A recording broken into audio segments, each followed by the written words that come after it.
alternative package. Okay, everyone, good evening. This is the Select Board meeting for Tuesday, November 26th, and we're going to begin with a Pledge of Allegiance. I pledge allegiance to the flag of the United States of America and to the republic for which it stands, one nation, under God, indivisible, with liberty and justice for all. This meeting is going out live and it's also being taped. To my right is Francine Tishman. To my left is Matt Rowland, Chris Fowles, Ed Gibson, and Kathy Ingram, who takes minutes.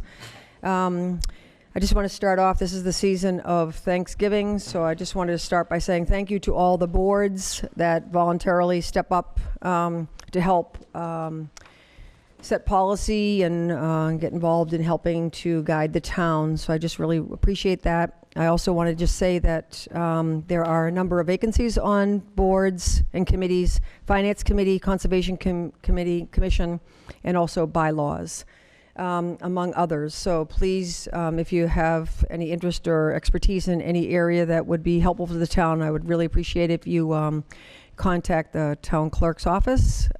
We'd be very happy to have you serve on a board. Any other announcements or things to say? I wanted to let everyone know that our oldest resident in town passed away. Last week there was an obituary for Genevieve Pascoe. We had the pleasure of meeting her and her family. In her obituary, it did say that early this year she was the recipient of the Boston Post Kane Award as the oldest living resident of Southampton. She was very proud of this award and was looking forward to her 100th birthday, and sadly she wasn't able to make that. But it was our privilege to meet her and her family, and we offer our condolences. And more about that with Ed's town administrator report. So there are no appointments or resignations. The hearing, the tax classification public hearing. So the assessors are here. And I'm going to go borrow the posting so you can read it into the record to open the public hearing. Okay.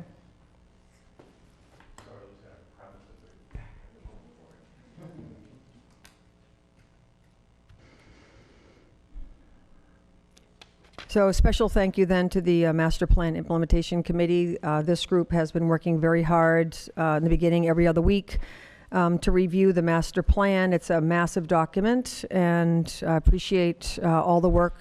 Mike Rosenberg, the chair of the committee, is on his way. Francine and Chris have been involved in the committee. Anybody else in the audience have been on the master plan? Jim, yeah, Senny, so thank you for that. Southampton Selectboard notice of public hearing, tax classification hearing. The Selectboard will hold a tax rate classification hearing on Tuesday, November 26, 2019 at 6 o'clock in the first floor meeting room at Town Hall, 210 College Highway during the Selectboard's regular meeting. And so I'm opening up the public hearing. Town of Southampton Selectboard.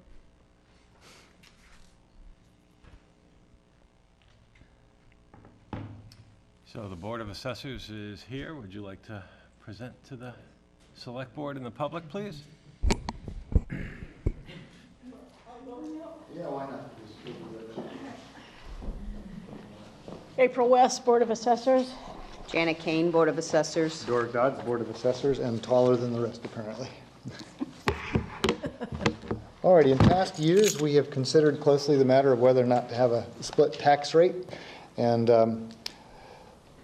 Commonwealth-wide practice and all the statistics we've seen show time and time again it doesn't make any sense for a community like ours where we're about 94.5% residential and the little tiny remainder is the commercial or the industrial or personal property. It is so small as to be insignificant. Split tax rate has never made sense, still doesn't make sense this year.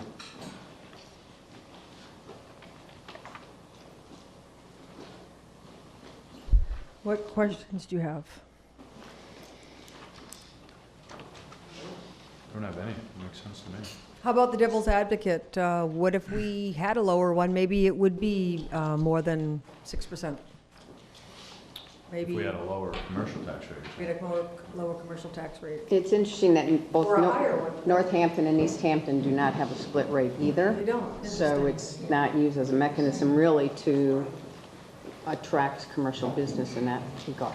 That's why she's here. She's clever. Well, I think the other thing is look at the zoning possibilities in town, and there just is not a lot of land available to increase business. That's why she's here. Why are you here? I have no idea, so I'll just step back. No. A quick question. This is my first time going through this. So my question when I first read it, and maybe I've just misunderstood how it's worded, but it seemed to me that by having the small commercial exemption, that might put forth a rate that could maybe attract some small businesses to town. But I'm not sure that that's the right interpretation. So, and I guess that can happen if we stick with a single rate. You could only do that if you had a split rate, if that's the way I'm understanding that. I'm not quite clear on that after you brought it up, so then we kind of reread it again. I think the single tax Right. rate is a separate item. Right. And the other exemption options are available for the select board to determine if they'd like to put those through as well. So if there were a If you- small if you review commercial, your- yeah. So that would be a business that doesn't employ any more than 10 people and has an assessed valuation of less than $1 million. So that would affect some of the smaller businesses along the Route 10 corridor. But again, I think it's two separate issues. So the split tax rate or single tax rate is one, and then there are exemptions that are available that the select board could adopt. But I don't know that it impacts the single tax rate. They're just additional exemptions that are available. Do you know of towns that have a higher commercial tax rate? Holyoke, yeah? Oh, higher, Westfield has a much higher commercial tax rate. I And- mean, it's like $20 per thousand higher than their residential rate. They have a tremendous amount of Industry. Right? industry, yeah. So nobody's going to, that would open up in Southampton, would be discouraged and open up in Westfield instead, and they would definitely open up here, so.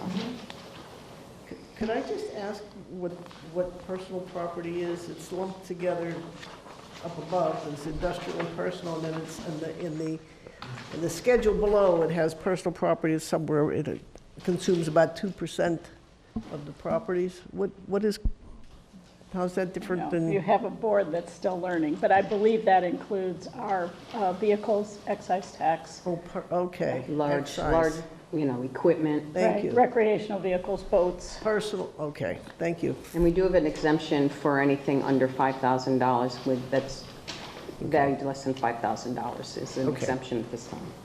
That was voted by the town a few years ago, so. Businesses other than manufacturing, any of the property or equipment that they would have would be considered personal property?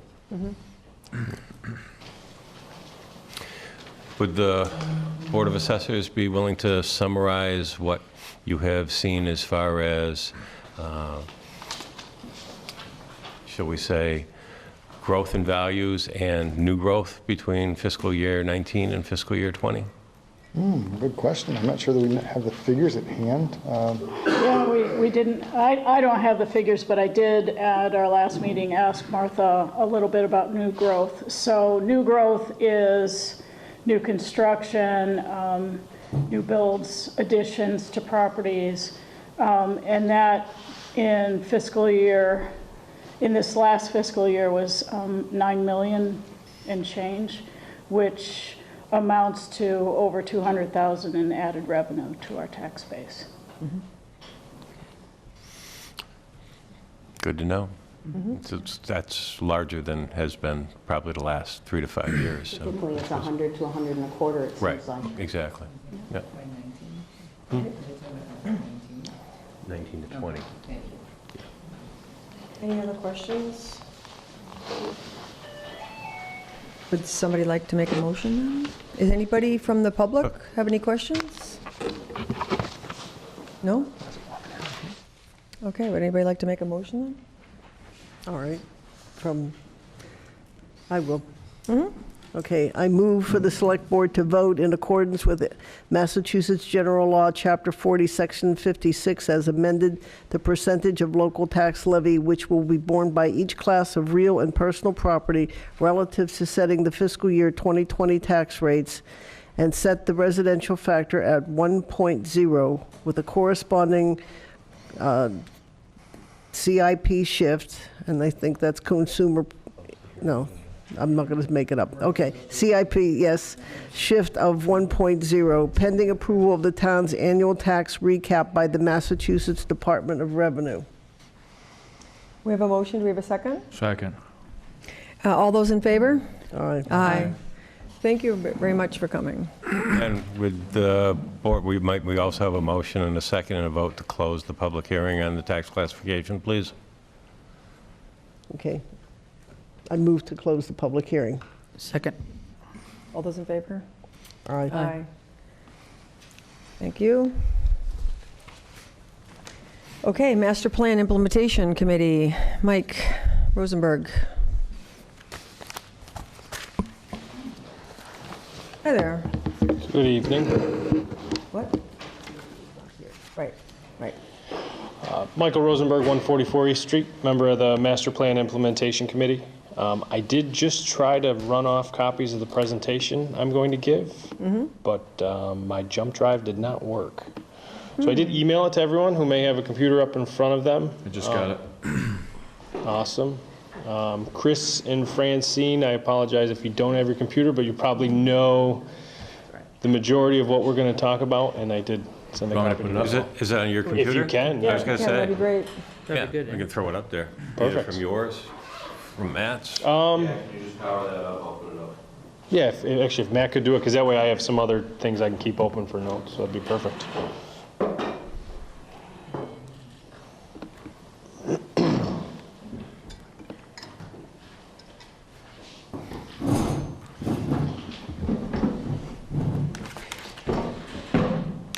Mike, while you're waiting for that, can you just tell us a little bit about the process you all went through? So it has been a long process, a very detailed process. We started probably a year ago. And the master plan as a whole was, I think, new to a lot of the members of the group. So we covered it from cover to cover. Reviewed every page, goals, strategies, looked into each area, discussed some institutional knowledge we may have had about the chapters, reviewed some items from people that were on the original committee. So I feel we approached it as if we've never read it. A lot of us hadn't, right? But a lot of us also weren't necessarily fully involved. So we just approached it from a brand new perspective. And what we've done, we've kind of gone through a couple of sort of ranking options and how we were reviewing these, and to put something forward that we're hoping can be turned into something actionable. We're going to go through the chapters and some of the top priorities. The font may be small. We will make this available on our MyTownGov site as well for people that want to read it at home after. But just going to slide 1, a community vision. And this is something that, these are important pieces we pulled out of the plan, and I'll just read verbatim. So the people of Southampton support economic growth that enhances Southampton's character, fairly balances community service capacities and impacts. Support new development and redevelopment that are in harmony with natural resources, the environment, community values, and likely future needs, and are focused in priority areas identified by the community. Are dedicated to preserving open space for agriculture, forest, parks, and recreation in accordance with the Open Space and Recreation Plan. Want to ensure that important historic features of Southampton are preserved and maintained. Value the conscientious maintenance of common community infrastructure assets such as roads, trails, town buildings, vehicles, water supply and treatment, the library, schools, and other municipal properties and facilities. Are committed to supporting Southampton's children through quality education and educational resources. Support quality, value, and efficiency in public services. Support a variety of housing options that meet Southampton's needs. want to ensure that the next generation of residents is able to enjoy a community that is even better than the Southampton of today. The master plan has been produced to help achieve this vision of the community for the future. So a lot of these are kind of generalized takeaways from each chapter, but just focal points with what we've gone through. So master plan chapters, I'm not going to read every definition, but there's 8 chapters, 9 if you include the implementation. There's demographics and housing, economic development, historic and cultural resources, open space and natural resources, mobility, public services and facilities, energy, land use, and Chapter 9, implementation. These chapters, what we found, overlap. Strategies and goals overlap from one to the other. Even putting together our priorities, we sometimes took a strategy from Chapter 7 and put it in Chapter 3 because we thought it matched up with the major priority in Chapter 3. So moving on to the next slide, Chapter 1, housing. So we ranked the top priority in each chapter just to try to find a way to focus on something today and then fall back on other items after, right? We want to move forward. We want to make sure we're pushing forward to targets and making progress. So we used a ranked choice voting to go over these. It is a hot topic in certain areas, right? But I think it worked out well for us, right? So Chapter 1, housing. 3 of the things that stuck out the most, and one of these is the goal, but we found it very important. Create affordable housing opportunities. That's affordable housing opportunities in Southampton through bylaw review, revision, and implementation. We felt attention needs to be put on creating affordable housing opportunities in Southampton, including an active encouragement of developers and builders. How do you engage the builders in town to build homes for the people that live here, right? Create housing opportunities for first-time home buyers in the individuals who work in Southampton. Right? There is a demographic, right, that wants to downsize, but may not be able to afford a home in the town they live in today. They may have lived here for 35 years and they want something smaller, and they're left with minimal options. So a couple of the strategies we thought were important. One revolved around cluster bylaw, amending the existing bylaw to encourage the use of it, or reconsider the proposed open space residential development bylaw drafted in 2006 by the PC under a smart growth technical assistance grant. Revised definition of elderly housing to be clear and transparent about the type of use the town allows in residential village and commercial village districts. We felt that was a bit ambiguous. Identify suitable property for the development of affordable housing. This one ties in directly with strategy 1-4E, right? Which we'll get to. Support the creation of local land trusts to assist with acquiring land for future affordable housing. Establish a housing trust fund to receive, purchase, and convey real or personal property. Adopt a zoning bylaw such as a new inclusionary zoning bylaw or Chapter 40R bylaw, which provides one or more incentives to developers who choose to include affordable housing units in new housing developments in Southampton. You know, the last time we met, we talked about housing, affordable housing options, the 9-house rule, and how, or the 9-home rule, and how we don't build developments to that number, right? And in this chapter focuses on how do you encourage that. Strategy 1-4E is one of the solutions. Utilize Community Preservation Act funds to purchase existing single-family homes for affordable housing, convert to 2 or more rental or home ownership units, subsidize affordable units in mixed-use areas in the future.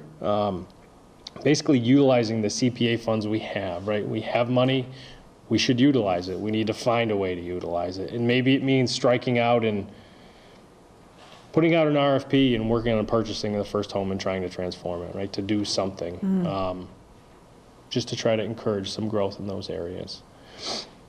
Responsible parties. So The chapter focuses around the planning board, obviously with some bylaw revisions and things in here, the housing authority, and the select board. Obviously, some of these are their executive branch actions from the town, you know, purchasing or moving forward with some projects. So it will be sort of select board, town administrator, and I consider those synonymous, not to exclude you, but we just put select I would board. never feel excluded by you. So housing is a big one, right? We talked about this a lot. We talked about the, I guess, the opportunities we see and the challenges and how do we get there. Just touching on it quickly with this one, because I think we'll have to talk a little bit more, but you know, we have goals here that we feel are important. We have responsible parties, and it's going to be for every chapter. You'll see reoccurring responsible parties. So I think after the report out, we should work on having some sort of combined joint meeting to really look at these, to see next steps. I mean, we've statused with planning board and housing authority and select board. We have representation, but really narrowing down on what we can push forward with and what we can do. So if it's okay, we'll go through and then questions at the end. Chapter 2, economic development. Invest in infrastructure and provide adequate capacity to meet the current and future needs of water, sewer, and telecommunications. Identify current and future areas of growth and development and concentrate efforts in those areas. What are the businesses we want to have? What do we want our town to be? And I think that becomes obviously a broader question with probably more community input, maybe some PVPC input from a study standpoint, but where do we focus development? Where do we focus improvements? Where do we let the rural character of the town be, right? You know, I think there's a lot of this focuses around the separation of the two. You obviously combine them, but how do you support both without running over the other improvement? So a couple of the strategies and items here that came up. Adopt zoning and land use policies to encourage commercial activity in appropriate growth districts identified by the community. Actively pursue alternative wastewater treatment options in areas that have been identified for growth. You know, if we can find, I know you guys had a presentation on like mini sewer systems, right? But you know, from an affordability standpoint, does it make sense to be able to try to do that, to pilot that somewhere in an area in town? Actively pursue alternative telecommunication options. The town did have a presentation a few months back from Westfield Gas and Electric. You know, continue that conversation, along with conversations about water and sewer and other improvements we can do in town, right? And we know all those come with a price tag, but we, you know, if we want to drive economic development, right, if it is the desire to drive it in certain areas, then, you know, next steps will need to be taken. Strategy, which kind of echoes what we just talked about. Encourage infrastructure development and physical improvements in identified commercial and mixed-use areas. How do you bring some of those utilities to those areas? Encourage infrastructure improvements such as sidewalks and traffic improvements through the special permit process for commercial and industrial projects, particularly in the identified commercial and mixed-use areas. Adopt zoning regulations for greater development densities where infrastructure is available and planned.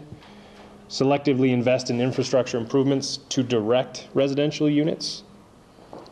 Review and amend existing table use and permit certain types of commercial retail businesses that are desired in specific areas of the community.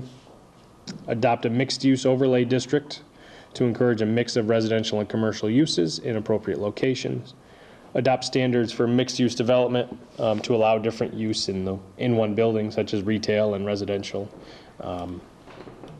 So this is where, and I probably should have put it under responsible parties, but I think we can do things, but we also need, I think, a little more guidance on where we push some of that development. You know, in the master plan, it does have these sort of development bubbles, right, where things are built in town, where businesses are, where housing is, where rural land is. Maybe it means talking to PVPC and expanding on that, or even a different group and expanding on that, and how do we make sure we're driving the development in the same area. responsible parties, planning board, select board, and highway department here for some of the sidewalk and infrastructure. And highway department's listed as responsible. I think responsible and participant in these are kind of synonymous in some areas, right? I don't necessarily think the highway department would drive some of these, but they'd be active participants in the process. Chapter 3, historic cultural resources. Support growth management that will protect and preserve the rural landscape, scenic vistas, historic resources that define the community. Develop a plan for how Southampton is developed and preserved. So as you can see, chapter 2 and chapter 3, they just sort of play off each other with how we develop and what we do in the town. Enforce the protection status and regulations for officially designated scenic roads. Adopt a bylaw, right? We do have designated scenic roads in town. A lot of people may not even know that, right? But how do you preserve that? How do you keep them scenic? What can the town do in some of those areas, right? How can the town even recognize them, right? Signage, simple signage in some of those areas so people know as a scenic vista, scenic area. Adopt zoning regulations that could help to protect open space, key scenic views and vistas, as well as enhance rural character. Develop a plan for the future use of municipally owned historic properties, such as the Old Town Hall and Fire Station. Work to determine the highest, best use of these properties and how to repurpose the buildings while keeping historic culture intact. And develop a municipal preservation plan, which ties into that, but I think that also ties into municipal artifact preservation. What is the long-term plan for those? Some of these are, so strategy 3-1A, the plan for future municipally owned historic properties. This is obviously a conversation that's been happening with the public safety complex. It's not something that we can have a plan for tomorrow, but this is one of the things that we make sure we keep on the radar when we move forward with utilization of those facilities and building of others possibly in the future. Chapter 4, open space, natural resources. Protect Southampton's water resources. Identify and preserve important parcels for ecological, recreational, cultural, historic value. 4-5A, conduct a water quality education campaign that targets the landowners in town. I feel like we talk about that every year in the summer, not only about quality, but use, right? And I think some of these may just be reinforcing this with the Water Commission, having the conversation. Maybe it means a biannual discussion about water in town and how do we make sure we're doing everything we can and how are we making sure that it's included in their master plan. Adopt a river protection overlay district that minimizes development impacts in sensitive river buffer areas. Adopt a larger local buffer zone requirement than the existing state mandated 100-foot buffer to protect the town's significant wetland resources. Adopt a reduced road salt policy that minimizes salt application and storage near environmentally sensitive areas adjacent to highways and roads to protect aquifers, private wells, and surface waters. That one is, that's a good one. I think that one gets into a lot of discussion, right? If you do reduce salt, do you pose some other risk, right, by using less salt in certain areas, those types of things. But obviously the storage impact is a good talking point. Revive involvement in the Barnes Aquifer Protection Advisory Committee and allow BayPAC to comment on development proposals of regional impact. So we hear the BayPAC is gone, right? But our last meeting we talked about, well, why don't we start it back up again, right? From a involvement standpoint, the aquifer is still as important as it was when they were established, right? So just because it's dissolved doesn't mean that as a town we shouldn't be pushing forward, pushing harder to make sure that's relevant and in front of the adjacent communities. So instead of kind of accepting it, maybe we be the leader in reestablishing it. Develop a prioritized list of key open space parcels for acquisition based on available developable vacant lands, key natural resource areas, critical habitat areas, priority agricultural lands and soils, recreational lands, and expansion and connection to town-wide green network. The Greenway, right? Continue to update the town's open space and recreation plan every 5 years in order to qualify for state and federal grants.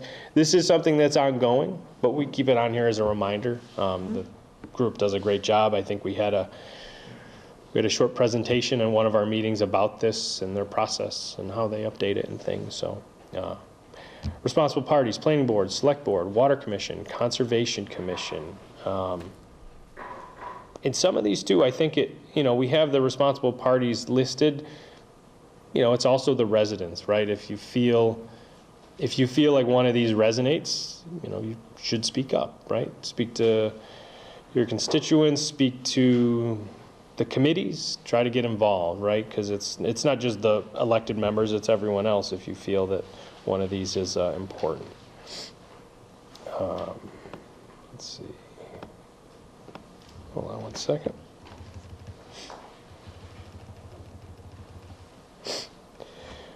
All right. Chapter 5, mobility. Increased pedestrian safety and access include the development of the Greenway.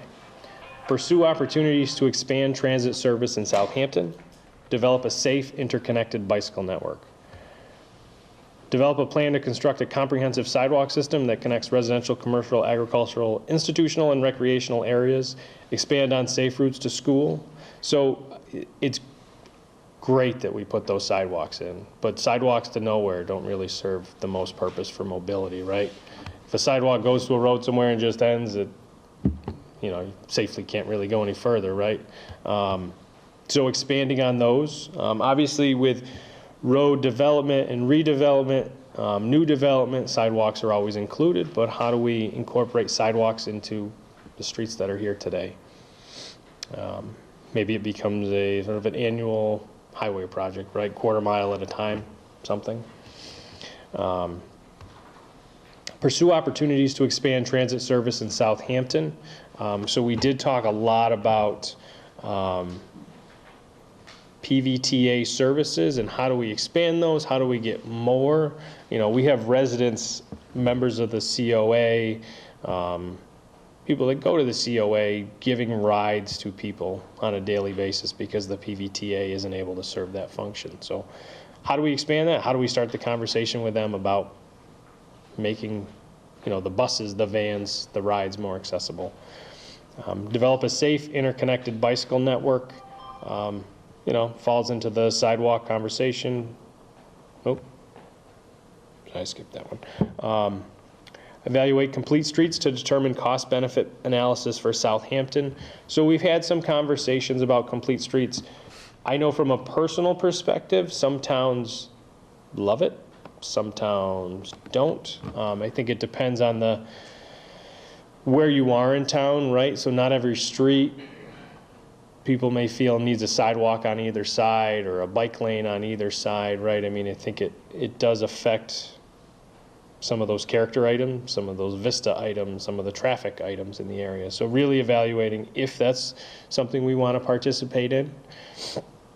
It's not something we actively participate in today. It is something that is participated in and not participated in across the state. So we're not the only town that doesn't do it, but there are towns that do. I'm assuming that, funding-related projects, if you're participating in the program, your project may move faster.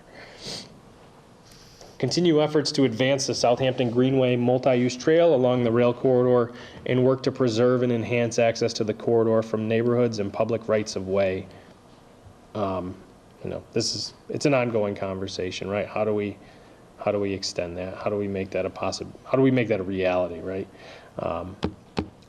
Work with PVPC, PVTA, and Franklin County Regional Transit Authority to identify a scope, cost, and source of funding for a feasibility study that identifies the potential for expanded transit service, fixed route or flexible, to better serve the residents of Southampton. So when we talk about expanding transit, that's the conversation to have. How do you get more vehicles here to help out the people who need the rides? Responsible parties: Planning Board, Select Board, Highway Department, Greenway Committee, PVPC, PVTA, Franklin County Regional Transit Authority, right? They're also in there. Chapter 6, Public Services and Facilities. So this chapter covers a lot. It's kind of like, I guess, the egg roll of the plan. It covers everything. Protect our water supply. And that involves continued support of the Water Commission, making sure, their master plan matches our master plan, if there's things the town can be doing to help the other, if there's some things that the Water Commission could be doing to help the other, making sure we're staying involved. Establish land use and development policies that respond to infrastructure capacity. Support Southampton's public elementary school facilities and programming to assist with ongoing student achievement. Right, so we did talk about one of the tenets of the plan is to make sure that Southampton tomorrow is better than Southampton of today. Continue and strengthen homeowner education, awareness about the importance and vulnerability of the Barnes Aquifer, particularly residential areas that are over-recharge areas. Continue to educate landowners with contaminated wells and determine solutions to tie into the public water system. That obviously ties into future plans of the Water Commission, possible expansion, but, without reliable, long-term water sources, clean, safe water sources, obviously expansion could be hindered. Build a piping system to loop Pequot Pond to Valley Road and connect to an existing water main in Westfield. Build a new water tank that would strengthen water capacity for the ponds area to accommodate new growth. So some of these are older, right? And just reading that one again makes me think, this was 10 years ago when this was written. So is the new growth done in that area? And I don't drive in the area often, so I can't tell you how many houses are being built or not built. But just, these might be one of those strategies we have to look a little closer at to see if the demand is increasing. Build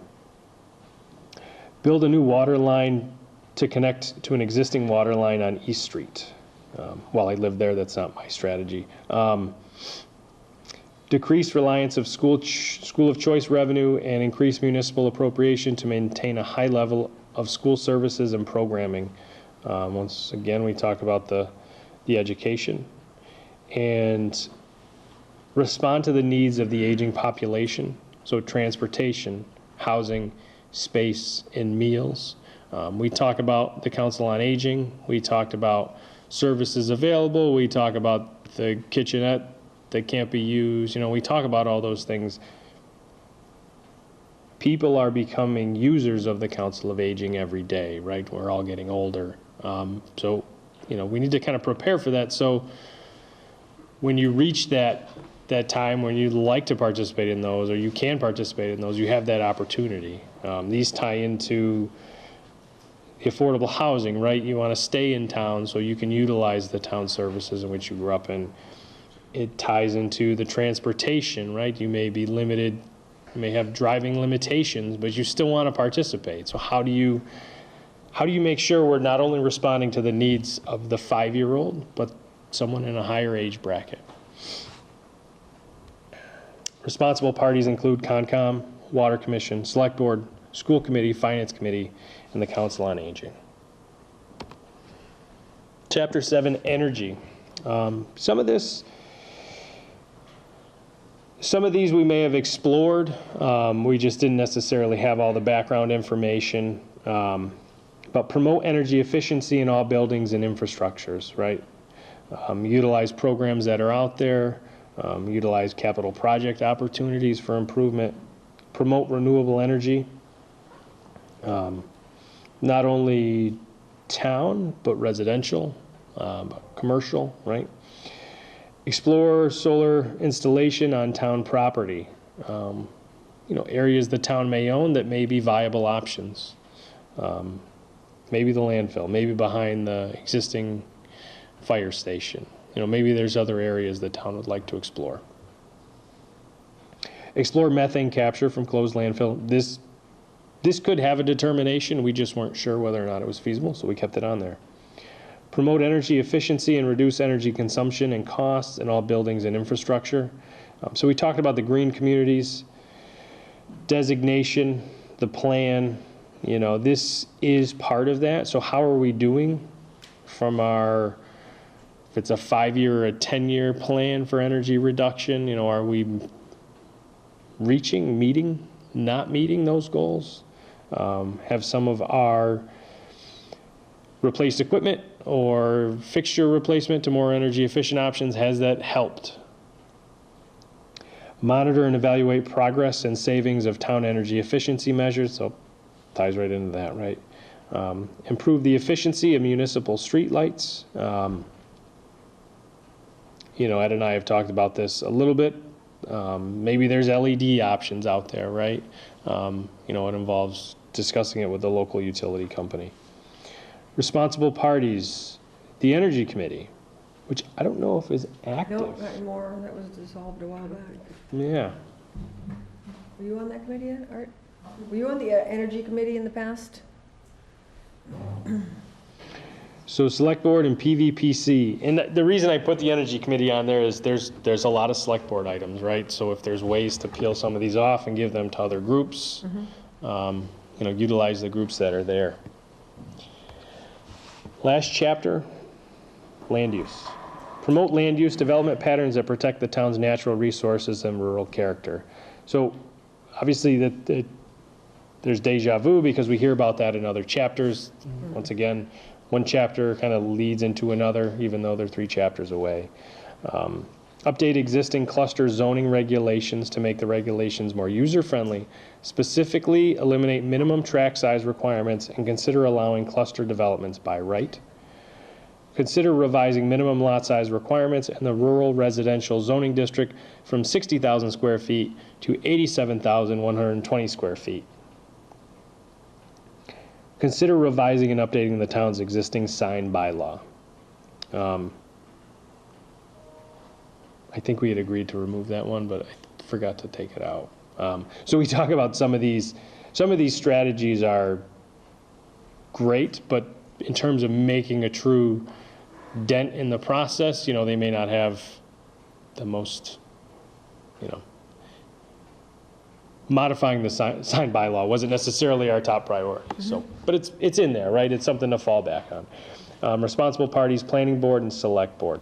So from an overall review, the planning board and select board are highly, they're a hot commodity when it comes to these chapters. They're involved in, I think, every single one, specifically the goals we have laid out. From an overall perspective, going back to what I said before, I think having a sit-down review where we can really pick out strategies and say, we want to move forward with this one specifically, right? Because there's a lot in here that we see as priorities. And I think it does have to be whittled down a little bit from what are your first step achievements? What can you go towards today? What can you go towards next? You know, how can you have sort of a cascading priority plan on these? It does also involve more time and effort and buy-in from other committees. We have representation from the committees on our committee. You know, but one person doesn't necessarily speak for the group, nor can they say that the group has the time to take this on. So if outside resources are needed, recognizing those, utilizing resources we may have available.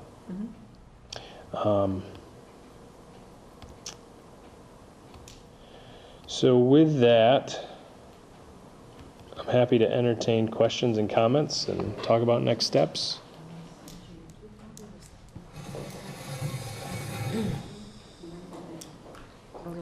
I could just add a point, having been on the committee, even though we still may have 4 or 5 strategies under some of these chapters, believe it or not, these have been whittled down from probably 10 to 12, at least, strategies in each of those chapters, and some of those are really either very outdated and not practical, very, very general, that really were very hard to grasp what people were thinking nearly 10 years ago. So these still require a lot of work to get more precise and make them even more actionable, but we felt that these were really the top bunch out of what we had read that still made some sense for us to try and pursue. Mm-hmm.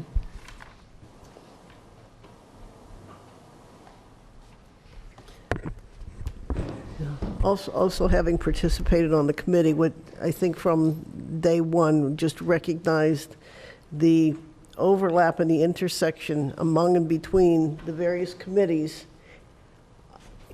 As you can see, as Mike described, they're woven through all of the goals and all of the strategies, and yet we have no driving force. Every committee was working kind of on its own rather than cross-referencing and finding a mechanism to coordinate and collaborate so that we can drive this, as opposed to planning does this, select board does this, and we go on and on. So I think one of the things we're envisioning for the future is how do we take this document, spin it into something that is living and driving it, so that it just doesn't stay as print that we look at every several years and try to update and figure out where we are when everyone is kind of left to their own devices as opposed to a coordinated effort. So I think looking ahead to the future, how do we structure this is going to be important. But I thought, the committee did a great job with an overwhelming amount of information. Jim's here, and Mike, and Chris, and myself, and others who weren't able to be here tonight, representing the required committees on the master plan implementation group. So this is definitely a condensed version, but a very precise one, and I think one that puts it in a context I think most people can relate and see where it is that we want to go. We just need to decide where it is and how we're going to get there. But I think Mike articulated what the plan is very well, and that gives the town, I think, a good foundation that we can begin to look ahead to our future. And I think, just to echo a little bit of that too, so we talk about how do you implement this.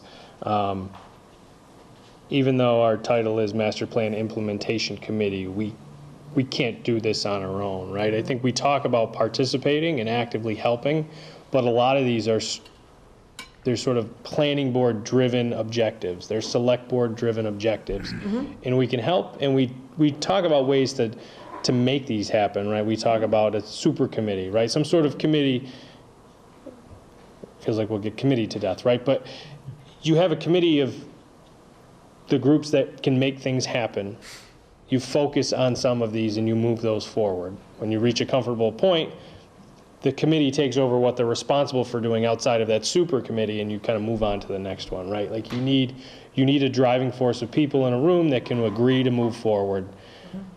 Reach a point, fall back and push the agendas for the group, right? And maybe some of these don't become strategies or priorities, right? But we need to get the people in the room that can really determine that and push these forward.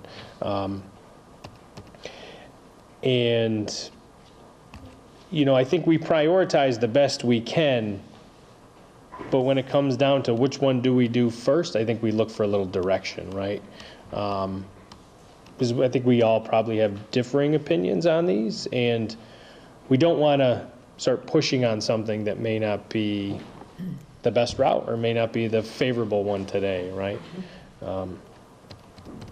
So, I could tell you that I think the Greenway's that's my number one priority, just in general, right? For a project that I think we should really, really do. But the select board has a better vision of that, right? You probably know more, you've been involved more, the Greenway committee knows more, and maybe it's not the best option. Maybe it's not something we can get done in a year, right? Because we want these strategies, we want to be able to produce something with them in a year, right? We want to put a green check and say we succeeded on something that we wanted to do. So there's obviously digesting required for this because it's a lot. Yeah, I'm actually just digesting this, and I want to start by saying thank you to you and the committee for all the hard work in putting the presentation together and for meeting and re-looking at all of this. I think what jumps out at me is, and I'm just seeing this tonight, the work, I've just heard a lot of progress and updates from both Francine and Chris over the months here, but big focus on affordable housing. And I know that in each of these, there have been attempts and efforts. The builders all get together, CPC funded, a gathering to look at that. And I know from the past that the Housing Authority did a tremendous amount to try to pass the bylaw for the number of houses, and also to try to get Habitat for Humanity and try to jump on some houses that are for sale to try to buy them for affordable housing, and they're snatched up very quickly. So there's been a lot of efforts, but I think I agree when you put a microscope on something and you have the committee group of people, That's what it's going to take. It's not going to be general topics. We have to really prioritize and actually have action steps. Another focus that I heard really is water. This just seems to be, from what you presented anyway, a pretty heavy-duty focus on preserving of our water supply from a couple different perspectives, actually. It seems both economic development as well as open space. And the other thing that jumps out at me also is the role of the planning board is huge in all of what you've presented. I just had two other comments. One is, there was a comment about sidewalks, and I see a lot of social media posting about how wide it is and a car is going to be on it, and, a lot of negative comments sometimes about sidewalks. But on beautiful days, I am amazed when I drive on Palmy Meadow Road. If you build it, they will come. And I do think that the sidewalks are a huge community building and obviously healthy and safe thing to do, and I think that's a really good direction. Even like you said, a small amount whenever roads are being updated and that sort of thing. I wanted to ask a question about one thing in the report. It said mixed use. The suggestion was having like commercial and then residential above. Can you speak to the benefits to that? I think it allows more economic development opportunities, right? So if you're able to,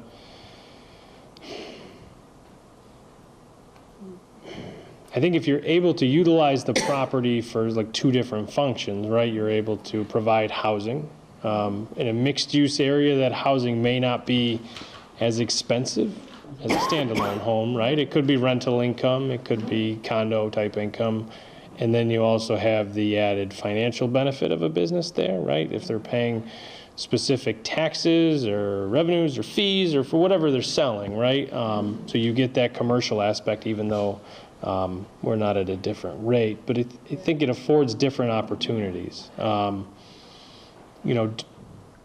don't know from we'll just say housing standpoint, how many areas fit into that. I think of, whether this falls into it or not, I think of place like Sheldon's, right? There's an upstairs, downstairs. There could be a commercial business downstairs. There could be residential upstairs. I think it's another commercial business upstairs. But to me, that's what I think of when I think of. Six Park Place. Yeah, right. Right. Beautiful retail stores and doctorate offices, and people upstairs renting the apartments, and they can get their kids at our school, and that's what's there. I didn't know that. Tammy's Lunas is mentioning 6 Park Place. You'll have to go to the microphone if you don't mind. Yeah. Tammy mentioned 6 Park Place and the commercial and residential. Bob Fletcher, Gun Road. I guess when I look at this, when you see, we do have some things in town where there are loopholes.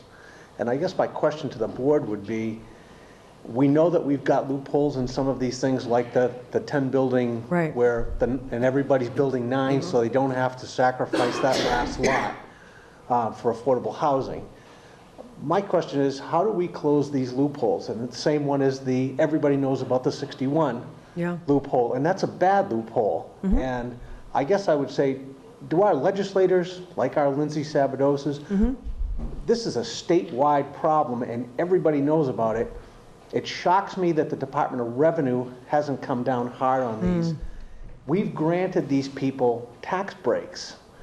And I don't understand why, if we've granted them a tax break for a lengthy period of time, why the town does not have just no holes barred. This is our first right of refusal. There's none of this, we can play the loophole game and get away with it. And I'd like to know how the town can get some teeth as far as having authority to say, hold on, we come first. It's very simple. When you take out a building permit, if you owe the town any money, you don't get a building permit until you pay the money. And it's something with teeth in it. So I don't understand why some of these loopholes, we can't figure out how to close them so that the town, you granted somebody something, and there is another side to it. Yeah, I think that's a good point. I think we have made some steps in that direction in terms of permitting when there are outstanding taxes. What other comments do people have? Just to follow up on that, I think in some cases, we actually may have the loopholes, as Bob has mentioned, that, people, it's a matter of enforcement, I think, is what we're talking about. There may be things on the books, or there may be new bylaws or clearer bylaws that might have to be developed or amended. But I think our challenge is just on enforcement of anything. I mean, who enforces it? How do we recognize that? How do we put on a penalty if that's what's required? And I think that's where we fall down as well, is that if there is something that should be enforced, we don't really have a lot of teeth in that to make it happen as well. But see, some of these things are there, when you look at some of the rules, if they're a state law, Yeah. you don't have the authority. And Right. so who from the state would enforce it? Right. Yeah. And I think the chapter thing is a perfect example of that. And again, the one-year rule didn't even exist before it was contested. And for the building lots in town, that didn't even exist until the Housing Authority actually ended up putting that bylaw forward and the town voted in favor of it. So now that's why there are 9, usually houses built on any new development, because the 10th would have to be an affordable house. So before that, there was none. So there have been some steps in that, but it still can, I still think it's a loophole. So if you look at your land acquisition, You have to go to the mic. when you look at your land acquisition, if you said, that the town has given you this tax break, Right.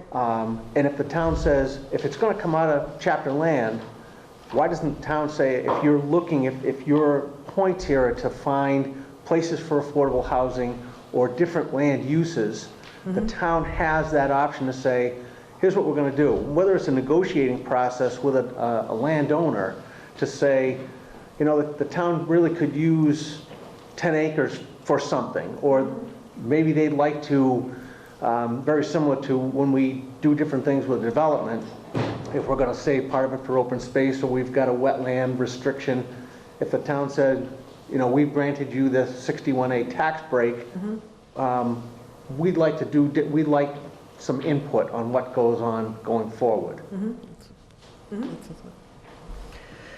Yeah, I'm just going to say that, and I think everybody already knows this, that I believe it's 10% of the housing, according to the state regulations, are supposed to be affordable housing in any town. And from the assessors, what percentage are we at right now? I have no idea. Certainly not 10% by any means. Zero housing, okay. As far as what? I mean, we tech- certainly have affordable houses in town. Are you talking about like development within the last 5 to 10 years? I mean, there's affordable houses in town. So I think it's specifically Is that what designated. you're, like, what is that statistic, 0%? That meets the,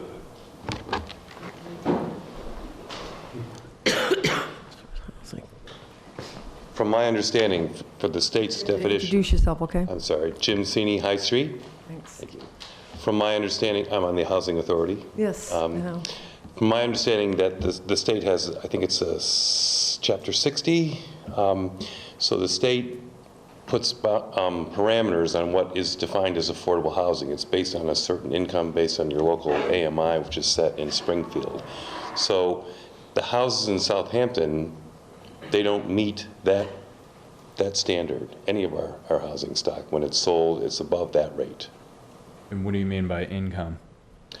Like a person's income, or how much Yes. the house sells for? I don't get how personal income has anything to do with So whether a house is affordable. your personal income is counted, a standard of 30% of your income should go toward housing. So if the AMI for the region is set at X, 30% of that should go into what you pay for your mortgage for the house. And if that 30% of that income set can't afford a mortgage on a house, then the house is not affordable. So you say, let me just help me to understand this. So is a house deemed affordable? Is it based on the income of the person buying it, or is it just based on the price of the house? It's based on the price of the house. If you back it into what the mortgage would be for the house and the people who could afford to buy it, what their income is. So it's a two-factor approach, the price of the house and the income of the person buying the house? That's what determines whether a house is affordable or not? I think the two factors are the income and what present mortgage rates are. But it's the income of the specific person that's attempting to buy the It's the purchase the income house. set by HUD, the AMI set for Okay. the region. All right. Yeah. Does that Okay. make sense? I think so. It's not easy to, I couldn't give you the figures. I don't know them in my head. Well, I mean, But- based on that assumption, then, does that number change by town and location or not? Because if it seems like it would be, if it's set by HUD, that it would be very specific, which means that if it's not by individual and personal income, Right. then you can, then what's the price of the house? I mean, you Right. could back into it. It's a fixed number per house. So it's a great question. It's set regionally, and it's based for our region on the city of Springfield. Okay. So it makes it particularly hard for more affluent communities to meet that standard of affordability if the affordability that HUD sets is based on a more urban center like Springfield. Well, so what is the price of the house then? I mean, if it's set regionally, then it is a fixed rate. I mean, you're basing it on a fixed an income for that area. It's and not you the divide price it. of the house, again, it's based on the AMI for the region, and so you back in. So the price could change as the AMI changes, which is set. Yeah, but isn't the AMI set on an annual basis? I mean, I'm not trying to challenge you so much, but like, No. but I am kind of, because like if the AMI is set on an annual basis, Right. then what's the AMI right now? And then it's a simple long division formula, is it not? You divide Right. the price of the house by the AMI, and if it comes out to 30% or less, it's considered affordable. Essentially. So then what is that number? I do not know that number. Okay, right now. well, that's why I question it. I Uh-huh. mean, if you don't know that number, then how can you, and I'm not trying No. to challenge too much, Yeah. but if you don't know that number, I mean, do you know how much homes sell for in Southampton? I mean, how can you say that the number's 0% if you don't know that number? And Because to be declared, to be, I don't know, certified the right word, as affordable housing, would have to meet all those standards, and then it would be stated, this house is affordable. So it's set, and that's how you get credit under the state for having affordable housing in town. Okay. Right now, we have no certified affordable housing in town. who certifies it? Goes through the state. We work through the local housing authority, we work. Is that under the purview of us to certify these houses, or who certifies these? Like, there seems When like I- there's a flaw in this process. I was 'Cause I asked, believe that we do have affordable houses in town that We don't. exist, that are We don't. old, that have been developed over the course of time. not as a distinction. So you're looking, Haven't designated them as such? I mean, they're there's a lot more to it, Matt, so what happens is, when I was on the Housing Authority, and you know better than me, I was asked to convene the group because they hadn't met, and they were sort of just meeting as needed. But as it turns out, when I did pull together a meeting, they had done a tremendous amount of work to try to certify homes as affordable housing. So that process involves, really, you just can't take a house that's already existing in Southampton and say, well, that's only like $300,000 or 200 and something thousand. That's certainly affordable house. That's not the way it works. well, I understand that. So It's when a houses were formula, but turning over, they would basically try very hard to see if they had a way to use the funds from CPC to establish this house as an affordable house. They would have to have a qualified buyer that fitted income range, and then they would have to, there's quite a few There's rules. an inspection There's process an that the inspection house meets certain process. standards Right. to be designated as affordable housing, and it's Right. beyond your standard, builder's It's like an inspection. unbelievable amount, like even in the absence of like, It seems to me like there are affordable houses in town. We just don't go through the work and effort of designating them as such. Is that? I would have to say that the housing group worked very, very hard. They were involved in looking at senior housing. We went over and checked out the Westhampton Woods. We were looking at keeping seniors aging in place.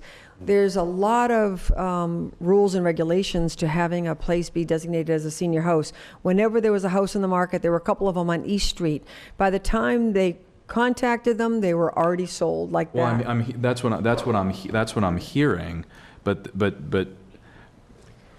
I guess what I'm hung up on here is that if those houses on East Street were designated by a group of people that thought that they were affordable, and then they were snatched up, that doesn't necessarily make them unaffordable. It just makes them not designated as affordable. Does Right. that make sense? Right. And so it seems like there's such a long and arduous process, and I'm not suggesting that nobody's putting in the effort for this, but it seems like the rule book inevitably gets in the way of us designating some of these things. As you suggest, like if there have been opportunities to buy affordable housing, but they get snatched up and we can't execute a process because the timeline's too short and somebody else wants the house and we just can't do it because we're a victim of our own process and procedure. It was then also getting builders wouldn't that would, necessarily- it was also getting builders who wanted to invest the, if they can make so much more, and that's what came out of the gathering that they had, if they can make a lot more by selling larger, more expensive homes. It was just too many things working against them. But they did change the zoning bylaw. They did work on a number of things. They tried to get Habitat for Humanity involved. It's it's one of those things. It's a huge part of what the master plan just presented, and I think that it might mean putting a lot more energy towards it. Right, and I would suggest that it's not so much a potentially flawed process that you might be identifying. I think every town operates under these same rules and regulations by the state. Yeah. So some towns meet their measure. They meet their 10%. So, we're looking at how do they do that? We're learning that smaller towns like ours, more rural towns like ours, struggle as we do. So some of the things I think you've identified, the processes, is challenging, but not impossible. So if it's simply just a race to buy a house that's cost effective, Wait, no. I don't think so. I think we're mixing this up. It isn't just the price of the house, because the price of the house could be in such disrepair that it's not I understand affordable. that, Okay, so someone a builder or wants to have investment property can come in, buy it at the low price, and refurbish it to bring it up to living standards. I mean, you're not giving someone's not achieving affordable housing if there's no insulation, the windows are Yeah, bad, of course. the new furnace, the roof is leaking. I mean, you think about all of those things. we witnessed that on a couple of properties on Pomeroy Meadow Road. This is, there's a small ranch. Maybe we can, and Yep. The price point changes when there's competition, and Yep. when the motive is when the motive is profit, then the price point goes Sure, up. yeah. Versus the motive being we want to make affordable housing. So it's a struggle that we share with many small towns. Okay. Which is why the committee did try to convene the builders to try to find out what are some of the barriers. What would make you renovate a home, build a home, and there is a report from that particular meeting, but basically there's just not enough incentive for them to be able to do that. It's a tremendous amount of effort. It'd have to be really One of the ways we devoted try to to that get cause, creative so to is, speak. to look at, I'm sorry to cut you. I'm done. No, okay. To look at, lots in town that don't meet, a building size. They're insufficient in frontage or whatever, and maybe working with the planning board or whatever to provide a zoning variance or some means to allow building a small affordable house. Now it becomes attractive to a builder because now they can build where previously they could not. Right. But they can't make a 3,000 square foot home on a small lot. So you present an opportunity. But it takes a lot of work and it takes a lot of collaboration across committees. We talk about the planning board and the housing authority. We're working on collaborating with them now. So it's an effort we want to pursue, certainly. I think there's more work to be done. And I think you brought up some good points. Yeah, I mean, and I'm sorry to challenge so much. It's just that to me, I'm still kind of hung up on the fact that like I don't know. It just feels like it feels like the process, and it's not our own process. It sounds like it's a state process works against this, because when you don't have an extreme surplus of affordable housing like say Springfield does or an inner city does, where the stuff is sitting vacant all of the time, like I guess my argument that I'm trying to just make is that I think there are affordable houses in town. It's clear that you all have kind of indicated that there are, and the committee has seen that there are, but they just get snatched up so quickly. The economics And it's because of it. this place is a desirable place to live, and somebody sees a deal and they go right after it. And so like, if we can't move quickly because of either state policy or our own policies, like, I don't see how we ever get out of this rut, I guess is what I'm saying. Well, I think there are opportunities. I think there are, I agree, and I think we just have to work harder and be more creative, and Yeah. frankly, I don't see it as a challenge, sir. I appreciate it because it helps me rethink my assumptions and get smarter and come up with better data for folks like yourself who ask legitimate questions. So I'm fine with your questions. I think it makes a lot of sense, and I want you to know that, you know, the Housing Authority is committed to trying to move this rock up the hill. Yeah. Yeah. And I think with some help, we can do that. And I was surprised when I was meeting a couple times with the Housing Authority about how high the income limits actually are. I think of so many young families in town, you know, my kids' age, that, you know, would like to be able to live in town, and some of the prices of the houses are not affordable for, you know, for the most part. I was surprised at how high the income limits are. But there are a couple of other barriers too. Once they sign on as an affordable house, are there liens or some other restrictions that are placed on the house that make it so that they stay in place until they sell it? So there are a number of other barriers, and there's more to know about it, but I think that we all agree that this is an area to go more investing in. I think we can explore some of those, I think. I agree. Yeah. I just thank you very much for your comments about affordable housing. I just wanted to also mention that when the Select Board reconvened after the election, we had a meeting, and we all had some discussions around what the priorities of the Select Board should be, or different people on the Select Board were asked to say, where should we put our energies?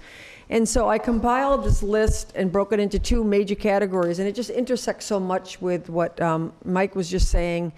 The first is infrastructure and economic development, the first being one that's already underway, which is the East Street Bridge.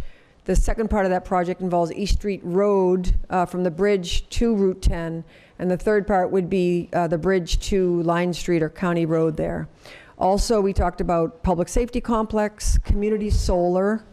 You mentioned that in your report. Also, we did talk about limited Route 10 corridor sewer and fiber optic municipal, being a municipal light district. That's all under infrastructure and economic development. Under community and employee benefit, we've talked about relooking at a disability insurance offering in town, which is somewhat internal. Senior and affordable housing, preserving strategic open space, the Greenway, complete and up-to-date IT capability, safety, and maintenance. And also, we've talked about relooking at the Hampshire Regional High School Regional Agreement Review. So there's a few things that weren't specifically mentioned, but there are a lot of overlaps there. So does anybody want to comment on this or ask questions about that? Or do you want to? So I guess my first question would be, are there timelines set to some of these, right? Do they coincide with what we can do in a year with what we presented? Do some of these become, obviously some are going to be longer term projects, but you know, do we set due dates for some of these, right? And I say that because the master plan had 3 tiers of due dates. We blew all of them, to be honest. The short term, the midterm, and the long term. Some we completed, but I think it was because of effort, not necessarily because of the master plan, right? Yeah. So, But I think these are pretty big topics here. I mean, it's very unrealistic to think, I mean, I was just compiling a list based on what the board said were directions. There's a lot of overlap with the master plan. We've already heard from some of these, you know, some groups that have presented on this that, you know, the sewer, the fiber optic, community solar. We're already underway with the East Street. You had mentioned about the Green Communities Grant. It's on the agenda for tonight. That's already money in the bank. So I think there is movement on this. I think that we need to really, I mean, I do think the next step is to have a meeting with the planning board and the master plan committee and the select board. That seems to me a logical next step, but I think we have to decide where people believe our energies should be put. Yeah. I just think we have identified a lot of good directions to go, and I think that all of this, master plan and this list, it's the same as any major public health sort of initiative. It takes lots of action on lots of different angles to actually get to where we need to go, and it's not, necessarily one path. Really, maybe one way to help sort of narrow down, because I agree that we need to somehow establish priorities for our action plan for the coming year and what can be done. And I think all of these are huge topics, but if we had some sort of a joint working committee where we sat down and said, okay, what are all the pros and cons for each of these? Which ones are underway? How much is underway? What are some of the easy, sort of the low-hanging fruit ones that we can try to tackle now?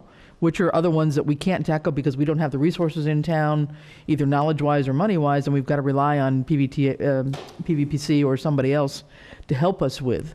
But which ones could we, really, really tackle in terms of what's ongoing and what's really beyond our reach, and sort of help us to narrow down even further what could be an easier priority to make as part of an action plan for the town for the year. Is there any way to get the citizens of the town, I mean, this might be super naive, but I don't really, I'm fine with embarrassing myself.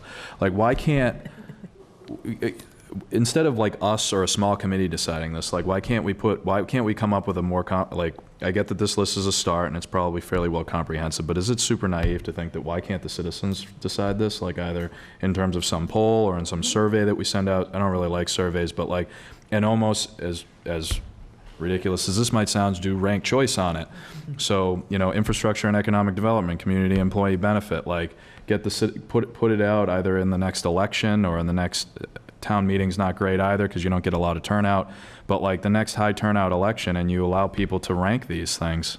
Is that even possible or not? I think that's the only way to go. I don't feel comfortable deciding this for the citizens of this town. Like, I mean, I know that I was elected for this, but like, these are huge deals, and I can't say that I know what I feel like the consensus of the town is on these huge things. And you're right, Mike. Like, we can't. None of these are. I mean, I think the master plan's great, but there was no way we were ever going to hit short, medium, and long-term goals with the pool of money that we're working anyways. So, I mean, I think that all of these are extremely important, but I think that we should be taking the view of the citizens on what these are, and I don't think any of us can comment on what is important to the general populace of this town on a majority basis. I think that maybe that could be something that comes out of the follow-up meeting. I would like to say, though, that, we're already underway with some of them, with the East Street Bridge. Right. We also have done a pretty good job preserving strategic open space in the last couple of years. There's no question about that. And anyway, I just think that we are, and that's there are some areas where we've been able to make some progress, but I agree. I think that we need to also elicit from the townspeople what's important. If we hear unanimously public safety complex, or we hear unanimously Greenway, then we know. Then we know. I want to hear from Charlie. He's been wanting to say something. Yeah. So just one quick thing. So we did talk about community input on these, right? We did toss around the idea of a survey, a poll, a visioning, right? So how do you readjust the master plan, because it's 10 years old, right? Yeah. So things may have changed. So it's definitely something we talk about, and I think it's a great multi-committee conversation, right? How do you move that forward? Why couldn't you do something on the community page? Next, use the community page to list, The website? the website. So, I mean, I know everybody doesn't access it, but if you said, if you had to fill out what you think needs to be done, A, B, and C. I mean, you know what it was pretty quick. Hi, Charlie. How you doing? Good, how are you? Yeah, it's another night. Charlie Konecki, I guess the role tonight will be Public Safety Complex Committee. We just had a meeting. Oh, good. We discussed where we'd like to go and so on and so forth. We reviewed our minutes, and we saw the last time we met was with the Board of Selectmen back in June. During that discussion, the Board of Selectmen, at least by the way the minutes read, indicated that they were going to find out further about that land that was on College Highway, if that was going to be available to us. By somebody circling back to you and asking that same question. I believe you were supposed to go to town council, and there was supposed to be some kind of official feedback to us. Haven't heard anything. Heard plenty of under the rumor mill stuff. So the committee basically is sitting on idle because there is no land to build on. The other concern is a year ago, Senator Humison put a bond bill together for $1 million. Right. Senator Humison is now moving to be mayor. So the question becomes, did that bond bill actually pass in the budget? And if it did, will it turn over to the coming year? That might be something that the select board might want to follow through with, because that would certainly help us with design and construction. And on a totally not public safety committee thing, the sewer limited Route 10 corridor, I've noticed that we're having a public hearing in December to take some property that's on College Highway on the Westfield line and convert it from industrial to commercial. That's going to mean, if that happens, that there's going to be new growth in that region. This may be a timely time for the Board of Selectmen to contact the mayor of Westfield to see if there's any possibility of linking that sewer line they have into Southampton. Just thinking. And also their fiber optic system. I mean, it's right The there. more you can get, if you get the water to run there too, even better. But the point is it's getting timely to start asking questions before people start actually moving with construction. So, just a thought, just observing it. We had Lindsay, Representative Lindsay Sabadosa at the last meeting, and the plan is to have both our state senator and representative come and speak on updates from Boston. He was just elected mayor of Westfield, so he'll be transitioning off of that, but that is the plan, is to have him come and just sort of share updates like that. Okay. No, I think it's time to start introducing yourself to the new mayor. And a favor, we have a PowerPoint on the generator for North School. Instead of me setting up the laptop, would you just give Matt the thumb drive so he can just run it? Sure. And save me a minute? Yeah, absolutely. Okay.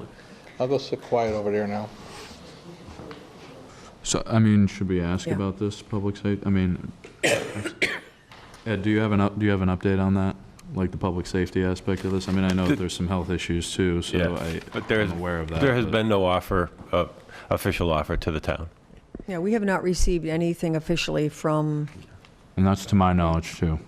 so I mean, right now, we're not responding to anything because we have not received anything. And also, I mean, just out of respect too, like that, there certainly been some, Oh, they've gone through the roller coaster. We all know yes, that. so like, I mean, Yeah. we're not gonna, I don't know, is that it would be respectful to like try to push the issue from our seat, at least right now. Like, I think we're very interested. I don't think Well, the our committee's- inaction's not because we're not interested, and I don't want to speak for all of us, but, And the committee's looking at that land as prime land for that location. That's why there's no movement to look at other properties or anything. We all feel that it's close to the older residents of the town area where the ambulance responds a lot. So it would just do everybody well. So, okay. Yeah. And if the select board would like, I can start taking a look unofficially at what might be alternate sites too. I think based on what we heard last meeting about the development up on that hill, I would suggest that all options be left open. development up on what hill? So let's, finish. Come full circle. Yeah. Thank you very much for all your hard work. What's that? It's fine. Thank you for all your hard work. It's a group effort. When did Everyone your deserves it. committee meet? What day of the week? We meet Monday nights. Monday nights. Monday nights, okay. Yes. May I ask him a question? Of course. Okay. And I don't mean to put you on the spot, and But this, you're gonna. and this may, but take it as it will. Now, you went through chapter by chapter, and you talked about your own personal priority out of all that. Was there ever any consensus or vote of the committee, rather than just going through it by chapter, of which chapter might be the most important, or which goal out of those 8 chapters may be the most important? I'm gonna take a leap here, and the other members may agree with me, but I feel like doing that wouldn't do justice to all the categories and chapters in terms of picking one chapter to focus on, right? Because our committee is comprised of representatives of associated committees that the plan is based on. So obviously people feel strongly about one more than the other. I mean, we could certainly revisit ranked choice from the overall plan and just pick one strategy, right?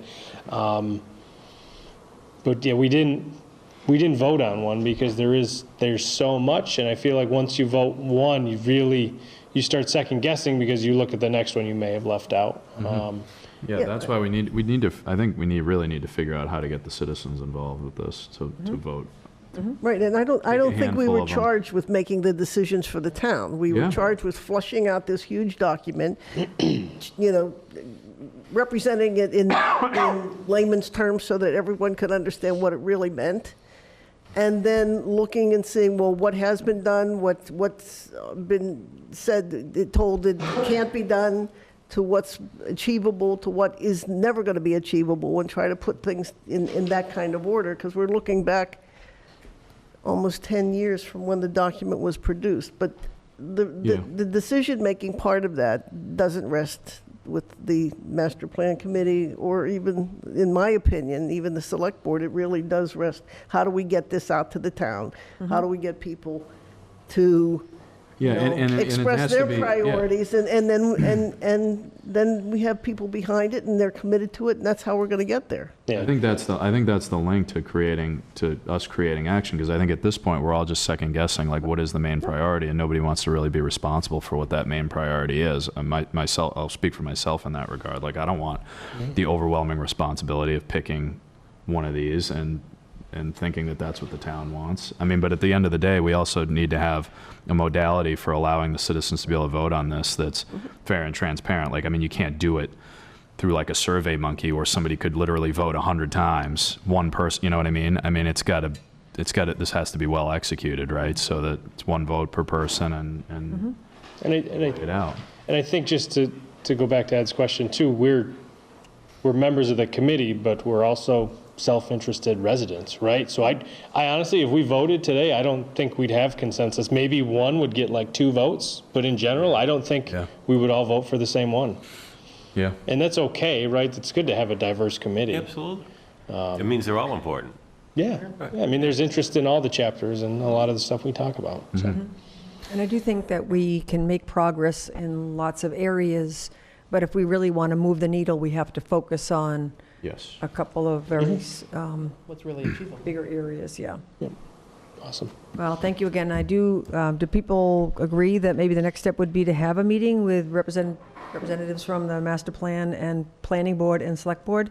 We can talk about getting information out to voters and coming up with, get some guidance. I think we could probably come up with a couple of action steps on some of the other areas that, are moving some of them forward, regardless of whether they're identified as the primary areas. Okay, that's what we'll do. Thank you again. Thanks, Mike. Mike, Thanks, thank you Mike. very much. Nice When job. will that be able to be put out on the website? His presentation?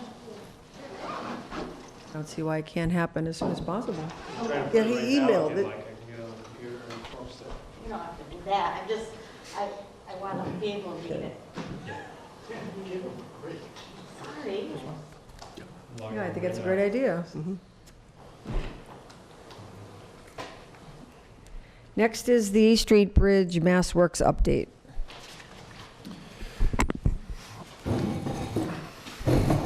Sure, and just to let the board know that last Thursday, there was a utility meeting out there that VHB had requested. So VHB was out there, Holyoke Gas and Electric, Eversource, our water department. Charter was out there for the cable lines, and the town was represented by our highway superintendent, myself, our police chief, and our fire chief for our interests. So the bridge will move a little bit wider, maybe about 2-3 feet to the, what I will say is the north side.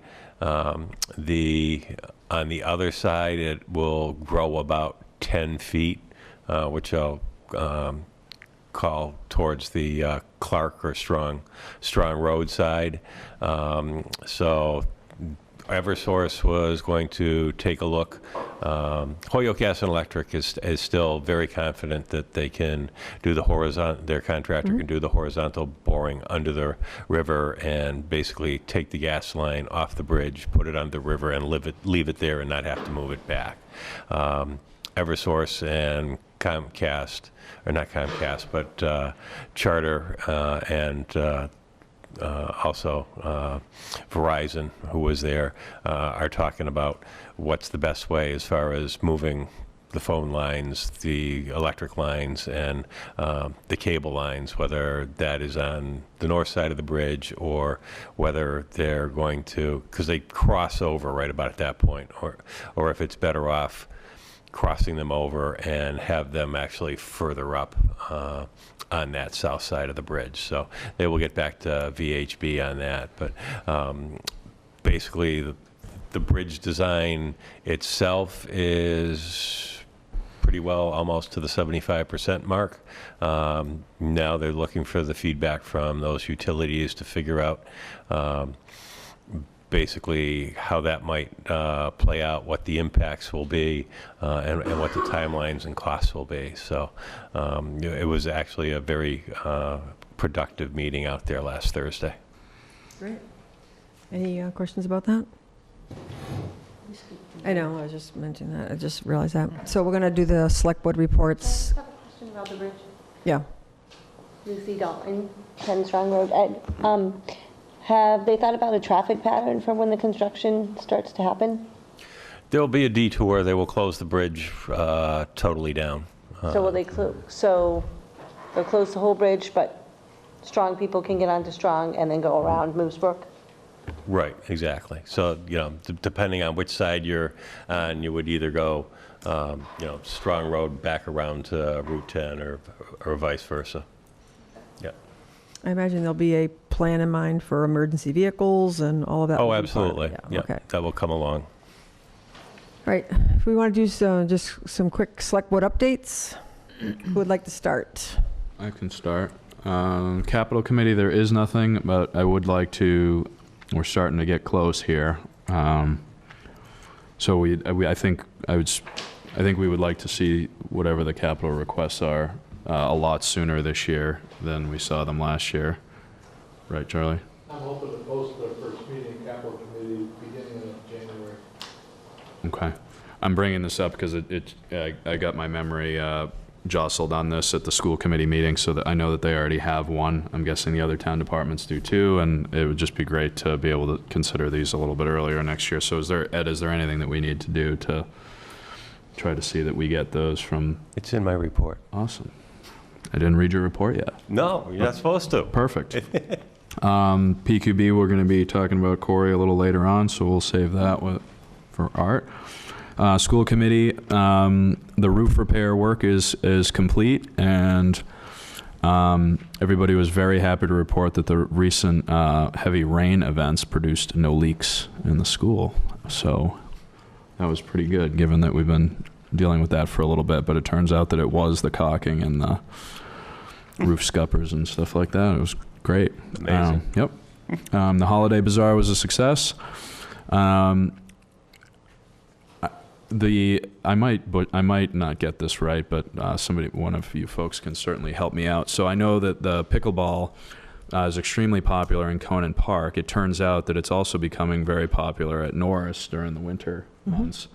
And there's going to be an intergenerational participation between sixth graders and seniors coming up, it sounds like. And so it sounds like that's pretty Yeah, exciting because they're learning pickleball in gym class. Right, and the Council on Aging bought the pickleball equipment, and it's being stored at Norris School. We're permitted to use Norris School on Sunday afternoons for pickleball. We had our first one on Sunday, and I think there were 16 people, nice turnout.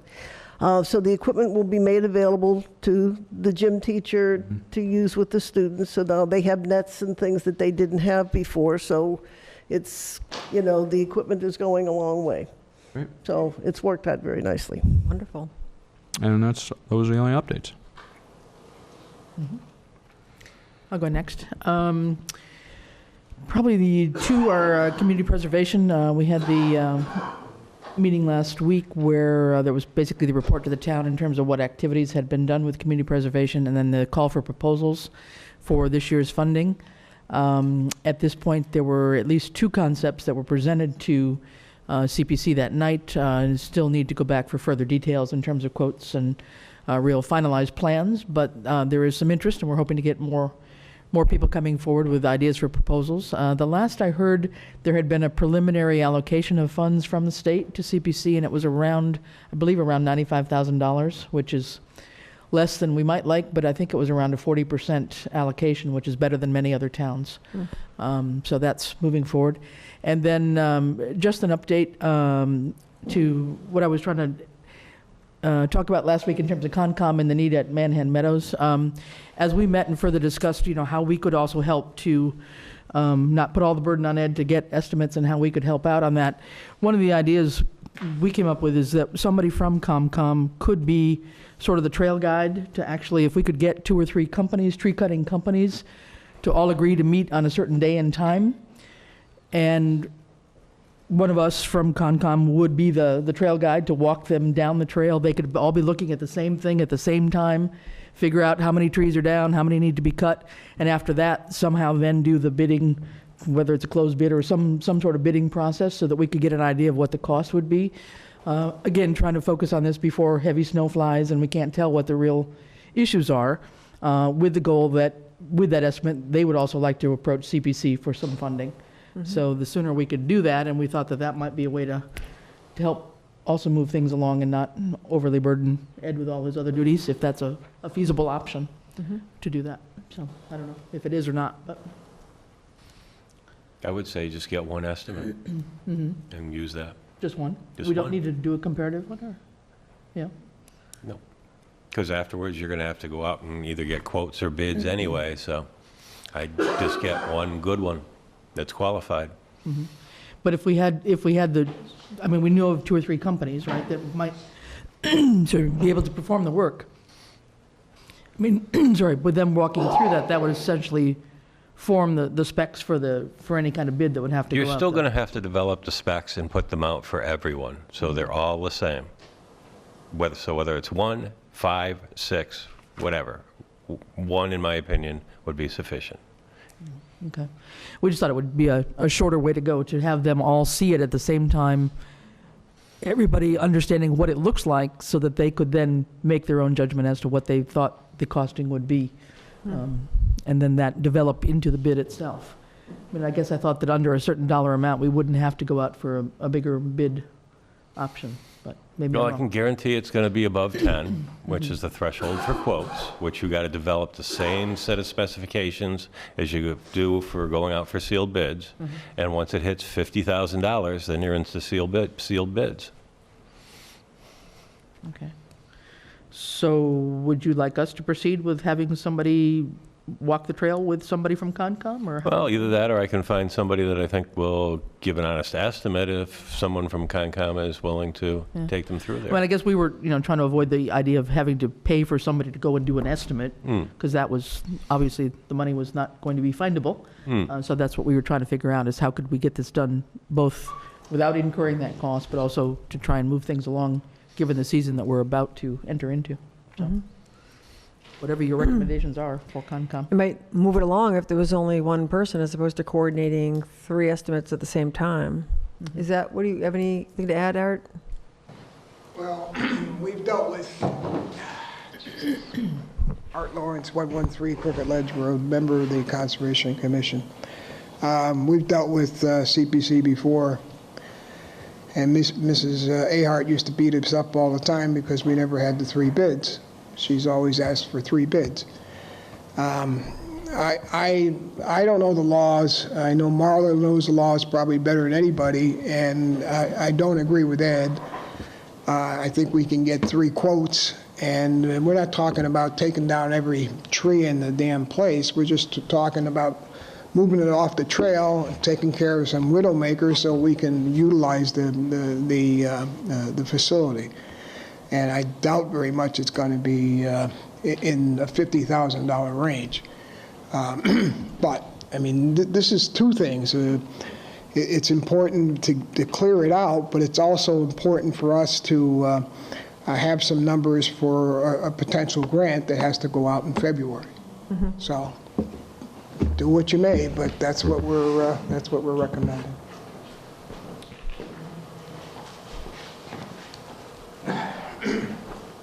Does anybody think this is going to cost less than $10,000? To clear trees, it's not like we're removing the trees, we're just kind of cutting in half. Right, we're not removing any trees, it's just that if there are trees, you know, on the trails, we're just basically pushing them off the trails, and especially looking at any that are overhanging, that are really seriously, you know, in danger of falling down on the trail. Those really would be the ones to be cut, but nothing is being removed out of there. So we're not logging per se, we're actually restoring the trail is how it's I'm preserved. presuming that if there's a tree over the trail, and the trail is 4 feet wide, you cut a 4-foot section out of the tree over the trail, and that's your pathway through it. You cut I mean, something just- through it. I'm not sure what, but you would have to cut something that, you know, whatever's the overhanging danger to eliminate that, obviously, yeah. And we don't remove the material. Yeah. We push it Yeah, aside. Yeah. of course. Yeah. Yeah. Critters like to get underneath it. Yeah. Well, any CPC money other than administrative would have to go in front of the town, and there isn't a town meeting planned until probably January. Right. And so in terms of before the snow flies, are you, and in the past, there hasn't been CPC money that's been qualified to go, you know, for trail maintenance or anything like that, up till now. This is called restoration. Restoration. It's not called Okay, restoration of the trail. Yeah, because of the right, circumstances of how it happened. Right, yeah. right. Can kind of fit into a different definition, different category. But I think the idea would be to be able to get the quote so that we could then apply for that, so that it could go to the special town meeting whenever that happens in January, February. That would be Okay. that would be the ideal timing, yeah. Okay, then I Knowing that suggest you and the work Marla. itself couldn't be done probably until the spring, maybe, I mean, depending on things. Okay. But, yeah. So it seems logical that you and Marla and Ed would work towards getting the quotes that you need so that you can go to CPC and request the funds, and it can go on the ballot for the next town meeting. Is that what your hope is? Mm-hmm. Yeah, So can you 3 of you figure out the best way to move forward that's according to okay. the laws of, you know, Yeah, bidding? whatever procurement laws we have to follow, obviously, yeah, sure. Okay. Okay, so that's all I have for my committee reports. Okay, well, you heard from MPI, and I thank Mike. I think you did a wonderful job, and I hope, you know, we set and not only set new goals for the town, but we actually get somewhere. And I think with this group, it's a possibility. It's a reality, not a possibility. The Bylaws Committee, we're on our final revisions of approximately 20 articles, which we're going to get to the Select Board in sufficient time so that at least half of these can go before the next special town meeting in January, and we'll complete the bylaw revision by the annual town meeting in May. That's a commitment of everyone on the committee. So we'll have product for you to look at in the next couple of weeks. Okay. The Hampshire Regional High School is meeting next Monday evening. And then I just want to mention I'm the alternate on the Open Space Open Space and Recreation Planning Committee. And you've heard talk about a survey. They are conducting a survey. It's available online. I appreciate Tammy has posted it on the community Facebook page. Robert Floyd is putting it in the newsletter with the address so that people can link and do it online.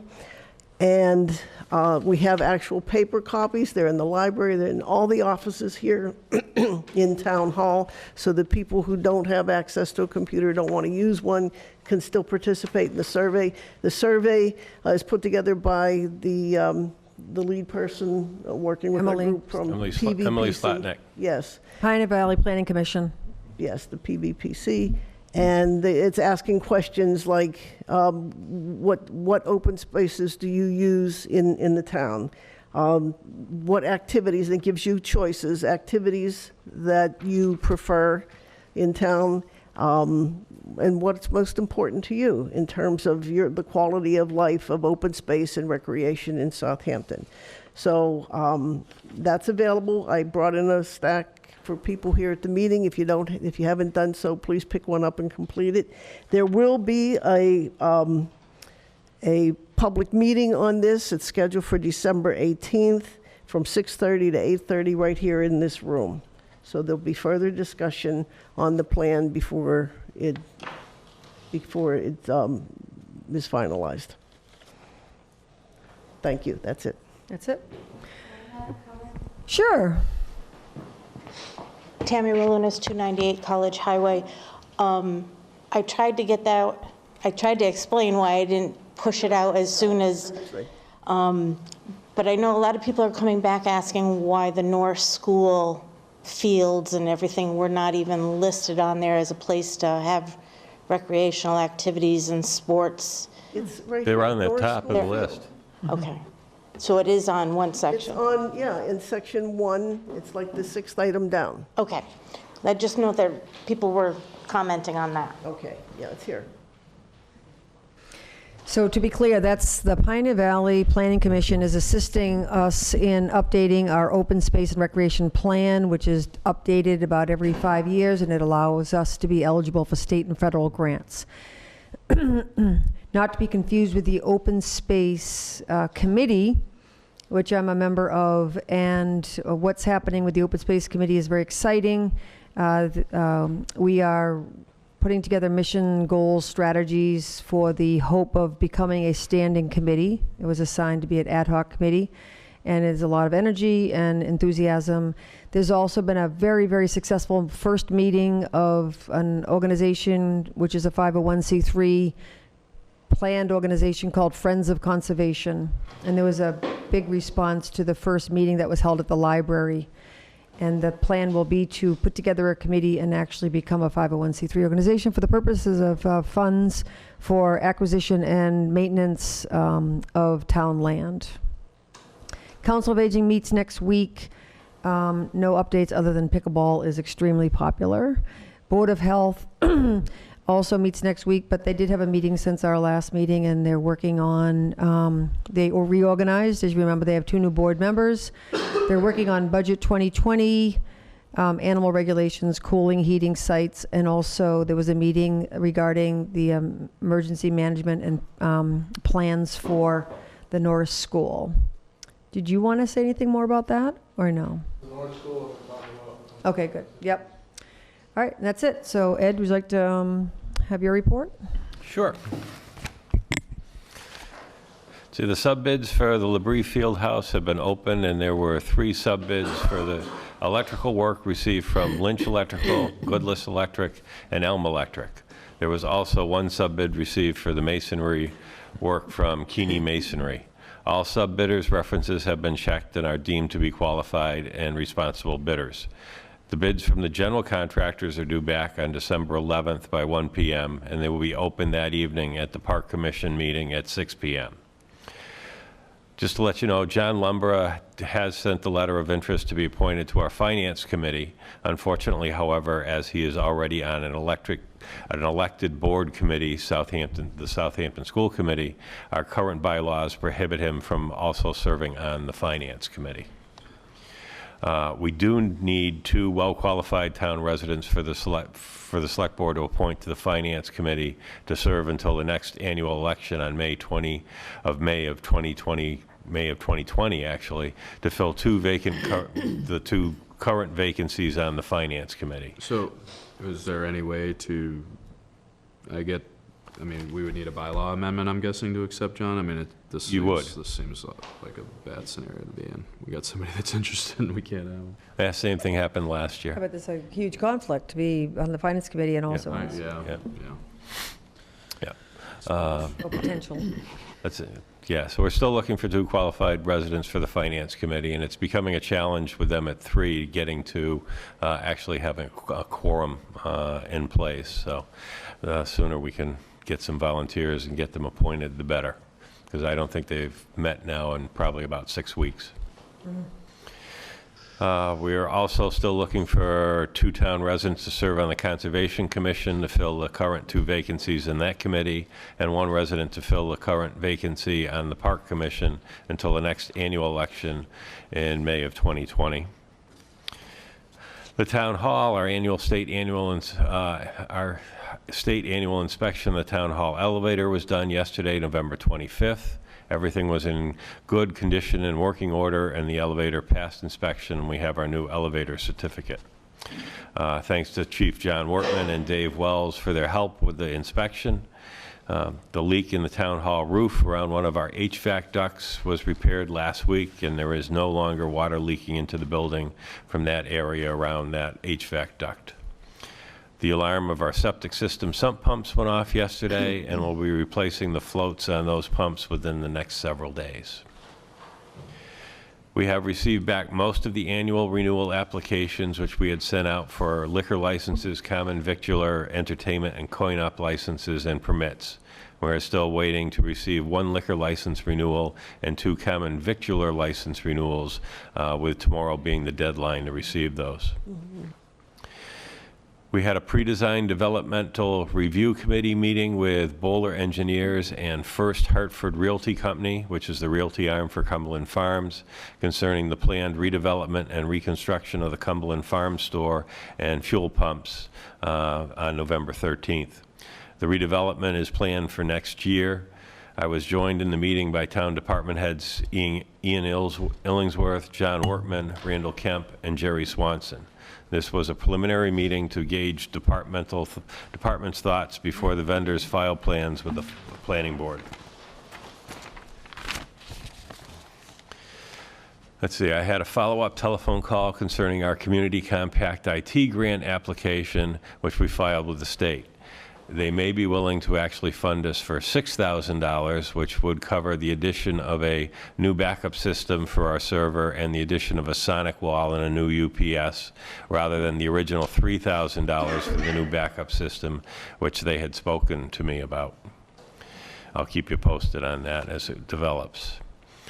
What would the Select Board like to do for closing early this year for Christmas Eve and New Year's Eve? The departments and employees are starting to ask so that they can plan ahead, and the departments may place any notifications to the residents on their websites well in advance. Might I recommend closing at 1 p.m. on each of those 2 days?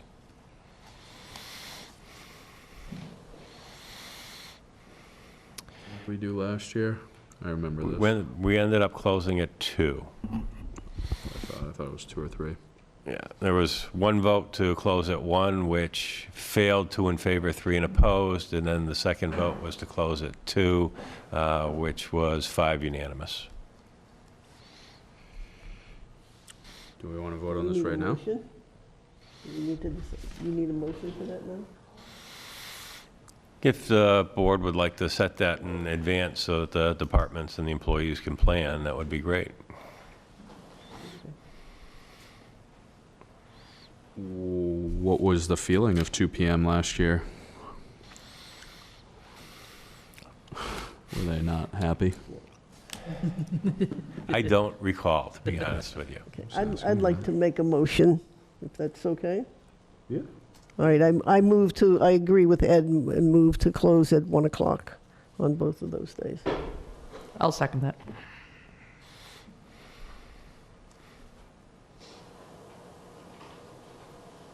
So these are Mondays?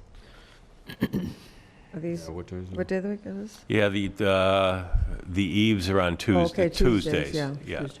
Actual Christmas and New Year's Day are on the Wednesdays. Okay, Monday, Thursday, and Friday, Monday and Thursday are regular working days? Yes. Yeah, I think that was the issue last year, wasn't it? What's that? Well, I recall discussing this, and I don't remember why it was. I think it had to do with the fact that it was falling on either the last day of the week or the first day of the week, and that There was something about it that was inconvenient to residents because of the day of the week it was. Yeah. So, I'm seeing an issue here with 1 o'clock. Is there a motion, is there a second? I did. It was. Okay. Any further discussion? Any further discussion? All those in favor? Aye. Aye. Thank you very much.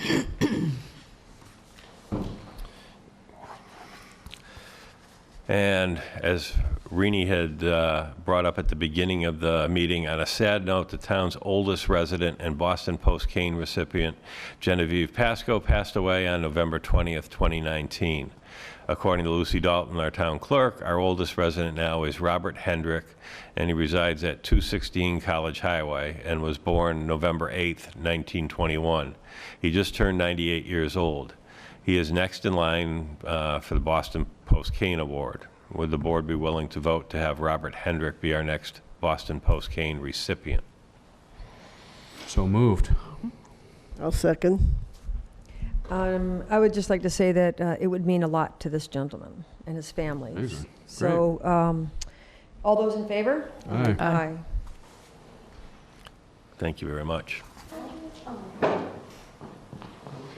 Tammy Walunas, 298 College Highway. How soon does that happen? I know he's not well. Yes, I know, that's why, that was one of the That's why we're reasons for doing it this way. You're welcome. So if you would be kind enough, you had mentioned about a plaque, but could you let me know as soon as that's available, and I'd be happy to convene a meeting with his family? Sure, absolutely. Okay. Yeah, we'll put that all together. Great. And let's see. I am currently working on our first town annual Green Community Report, which will cover the period from January 1st, 2018 until June 30th, 2019. Gathering the information required is quite challenging for the first report. The report is due back to the state on December 11th. Departmental and committee capital requests have been out and are due back to me for Monday, December 2nd, to be compiled and sent along to the Capital Committee for their review and recommendations. Perfect. I did speak with the chair of the Capital Committee, Mr. Konecki, this evening, and he is going to schedule a meeting, I believe, for the beginning of January to go over those. And Francine, I had a written-in note to let everybody know about the OSRP update survey, both hard copy and online, and Francine beat me to that, so thank you, Francine. And the select board meetings for December, currently the only one already scheduled is December 10th, others to be determined. Do you want to look at that now? Because the ones close to Christmas would be the 24th, which won't happen, and then also the 31st. So one possibility is to have a meeting next Tuesday, or I'm sorry, the 17th, so right after the 10th, and then skip until the first of the year. Or having one on a Thursday. So skip until the 7th of January, yeah?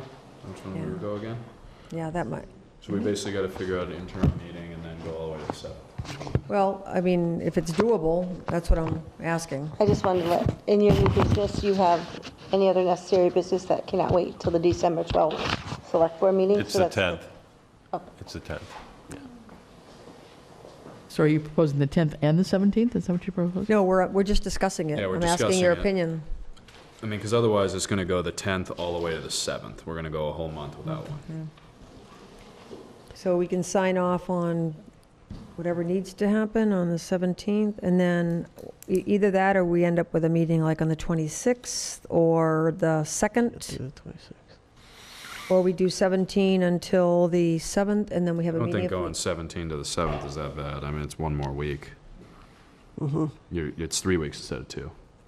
So cancel the 10th and just meet on the 17th, or do the 10th and the 17th? Yeah, that's what I think that's what the decision is yeah. Either do the 10th and the 17th, or just the 17th. Fine. And do 2 3-week. We can do that, and then do you think that's realistic, Ed, in terms of business?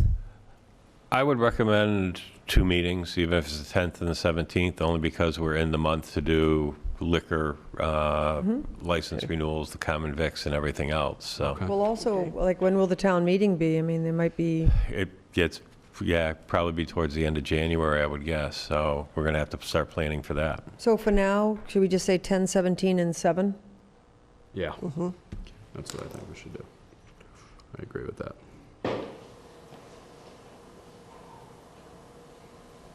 Okay, we can always change it if not enough business needed for the 17th. And do you want to mention that, the War Memorial thing? What's that? Do you want to mention that War Memorial thing? The 10,000, did I email you that? No, I wasn't going to. I'll do it at the next meeting. Any other questions for Ed? I have a question. So, 2 questions, actually. The first is about the green communities. It's a tremendous amount of work, but it is money in the bank. We have $138,000, I think, or thereabouts, that we stand to gain by proving energy savings. I know in my house, we saved a tremendous amount of money from light bulbs. So could you just explain the process? I know it sounds like it's a pretty involved application or report. My understanding is that most of the savings will come from this building and Norris School. So who is helping, Ed, on gathering the information that's needed for this report? Basically, I will have to go back. Some of the information's already in, like Mass Energy Insight, like all our electrical usage for our different accounts, but I will have to go back through and work with accounting and the department heads for natural gas, any propane usage over that period of time, for which buildings. We'll have to go back through for gasoline and diesel usage by our departments over that period of time and enter that into the system. Now that we're on this, I need to get a report from our building commissioner for that 18-month period on either new homes or substantial additions that meet the requirements. And I forget what EER or something like that, that it needs to be recorded for those. And any new building permits over that period of time, even if they aren't completed. We'll have to go through our current vehicle inventory list and see if it has changed since the application period of time, because there are exempt and non-exempt vehicles on that inventory list. Big vehicles like the fire trucks, ambulances, large equipment for the highway like big plow and dump trucks, graders, those are all exempt. But we do have some, not a lot, but some vehicles that are not exempt and need to conform for energy savings, and I have to go through and update all of that. So even though we expect that most of the savings are going to come from this building and Norris, the application still asks for, is it personal and residential property too? It's not really an application. It's a report that we will do every year from this period on. And basically what it does is it designed to incorporate all the town's energy uses, including the Norris School. It does not. We don't include anything from Hampshire Regional. But what they look at is those reports as compared to what was reported for the baseline year, and do you get to a 20% energy level savings in any particular year from your usage and what you have done to improve your energy usage. And once you hit that 20% level, you are eligible for further green community grants from DOER. And when would we receive the $138,000? Want that under the other part of the agenda, or would you like it now? Oh, it's another part of the agenda? Oh, right. But we can, okay. I mean, we're talking about it, Yeah, so we can just move it up. Is currently, I have spoken with DOER. We do have a new Western Mass representative again. And what I have found out is that the information that the town had submitted in its original application was sufficient enough to get the designation. However, it was not sufficient enough for us to just move on and have vendors do the improvements. So I'm currently working with DOER and Eversource to see if there are any vendors that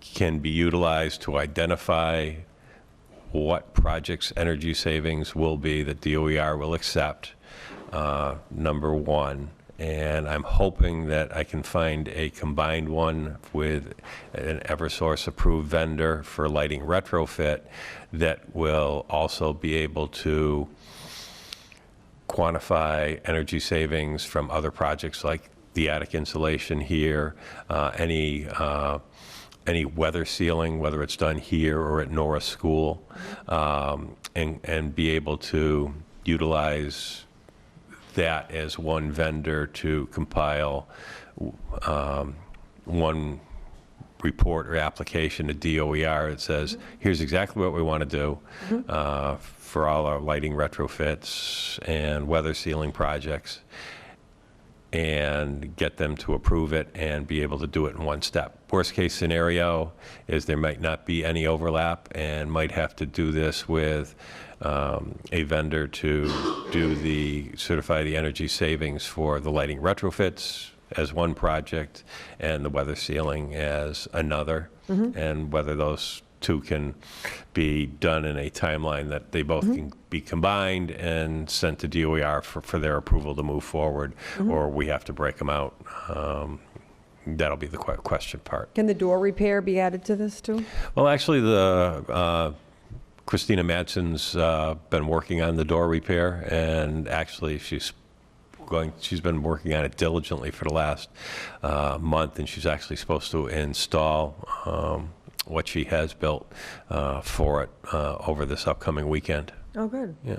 Actually, that's great, but I was actually referring to the Norris School door repairs. Oh, well, that's one of the pieces under weather sealing that I think I would like, if I can, and if I can't find a lighting retrofit approved vendor for Eversource that can do that weather sealing, I'll find another one and separate it out. But yes, those doors or any sealing projects, probably window replacement at Norris School would be much larger than the $138,000 we have. But yes, I'm hoping those doors could be, the remainder of the doors could be incorporated under that.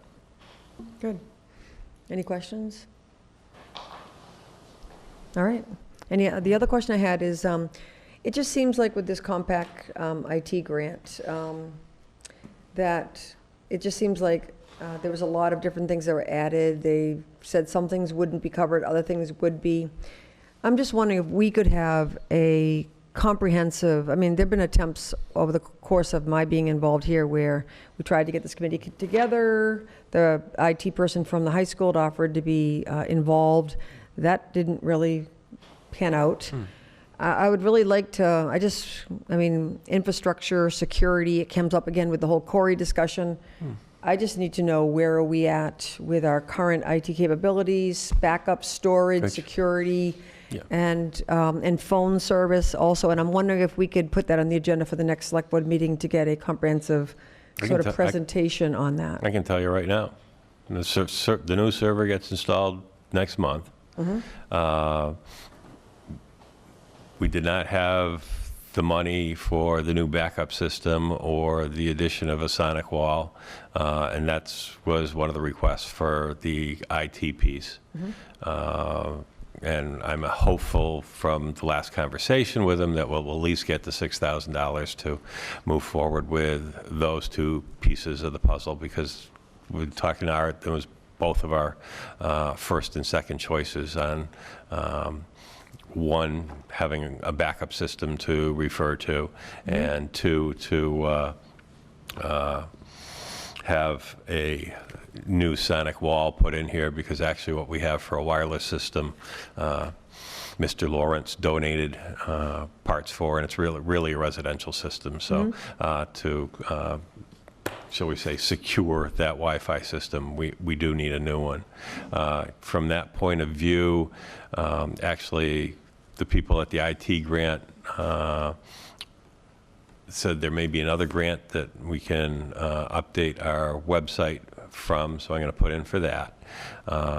Mr. Lawrence had sent an email to all of us the other day about the voice over IP phone system, and I had brought that forward to Capital last year and had a piece of it in, as an annual budget request, because to go over voice over IP, we will have to increase our bandwidth of our internet system. So that's an increased cost at that point in time. And from there, Mr. Lawrence had identified a training for cybersecurity, which actually, as I look at the budget, we may be able to incorporate from some funding in IT for this year. There's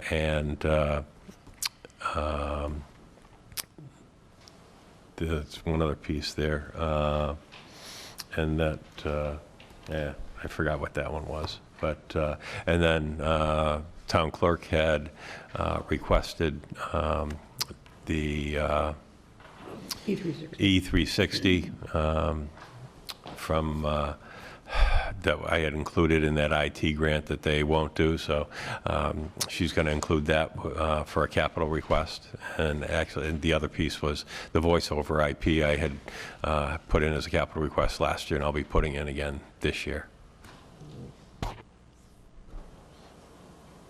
Any other questions about that? Okay. It sounds like the Green Communities Grant is a fair amount of work to get that report together, and so... This first annual report will be a ton of work to put together, but as I go through it and see where all those invoices came in from, or whatever, what I'm hopeful to do is to just say, okay, well, the invoice for this, for, the fire department went through the fire department, or whatever, that we can set up a system going forward that just says, okay, here's the information we need. Either, copy your invoice and send it along to me for the file, and I'll enter the information as we go along, or here's the information I need, just put it in a spreadsheet and send it to me, and I'll enter it into MEI going forward. One of the, I have never run into this before, because with gasoline or diesel usage, it's always been, okay, both have been through the highway department.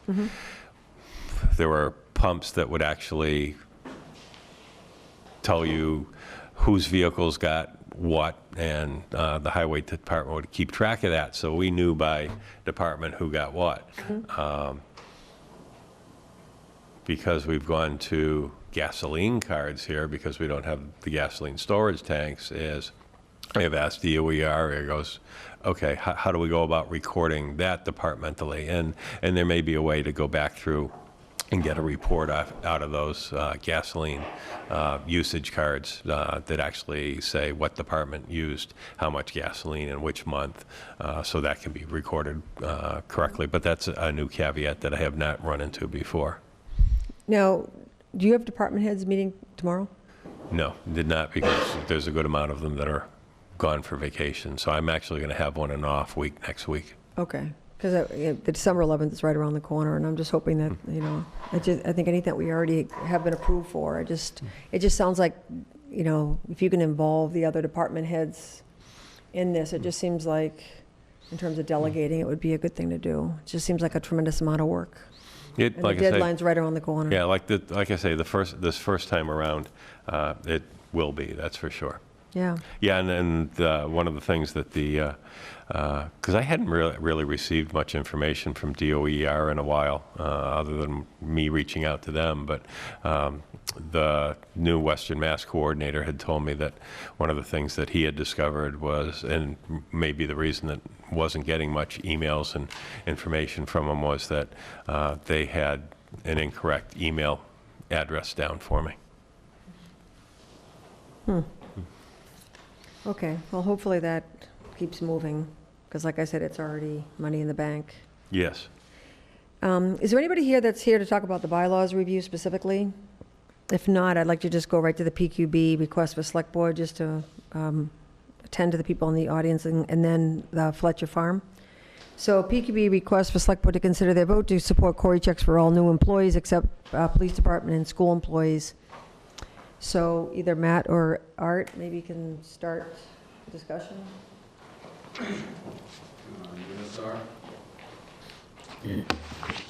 Okay, Art Lawrence, 113 Crooked Ledge Road, Chair of the Personnel Board. I guess I'd like to start by invoking a Shakespeare comedy. This all sort of seems like much ado about nothing.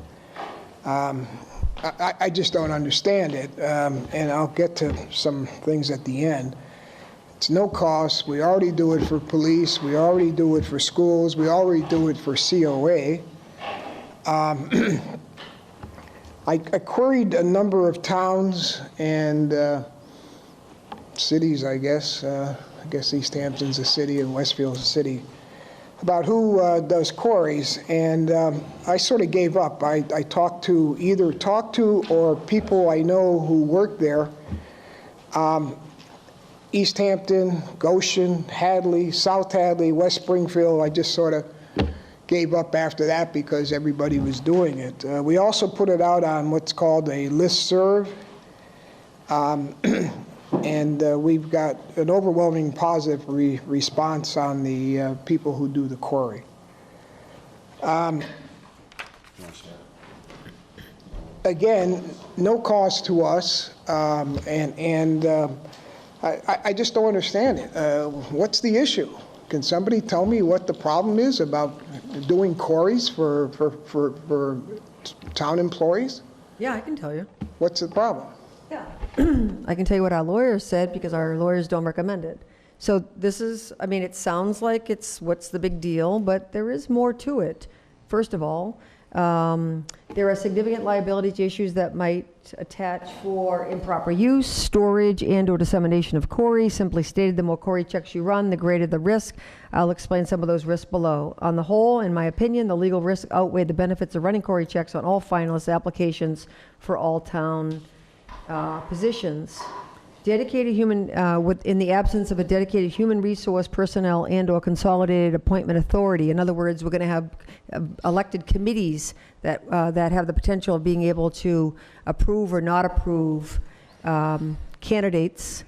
So that in the absence of human resource personnel and/or consolidated appointment authority, such as a town manager, whose appointment powers are established under charter or a special act. I do recommend a Cory policy, however, that encompasses Cory checks for those positions for which are statutorily required, such as work with adult seniors, work with children. Let's see what else she says. I'm disabled.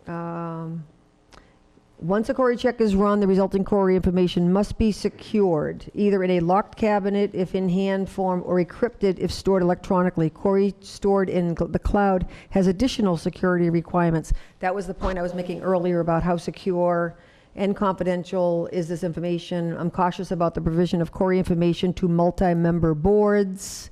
She goes on to say the appointing authority determination about how to evaluate an individual's quarry or criminal record background for purposes of suitability for employment is an inherently discretionary determination. With discretion comes a greater ability of unsuccessful candidates to argue that the appointing authority's discretion was exercised in an illegal manner or disqualifying the individual for employment.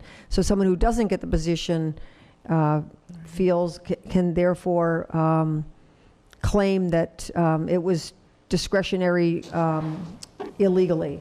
Unsuccessful candidates can challenge a refusal to hire based upon Corey at the Massachusetts Commission Against Discrimination. There generally isn't increased legal liability for not having run a Corey in such circumstances, so long as the position is not one from which employers are statutorily required to conduct a pre-employment. So we're at less risk for someone saying, oh, you should have run one when it wasn't part of the policy. So therefore, the town could be sued for, quote, negligent hiring. So those are just some of the comments that I highlighted from the very lengthy determination. So, I mean, it does sound like it's a logical thing to do. We want people that haven't embezzled funds to not work where there's access to funds. Obviously, there's already statutory laws around working with children and seniors.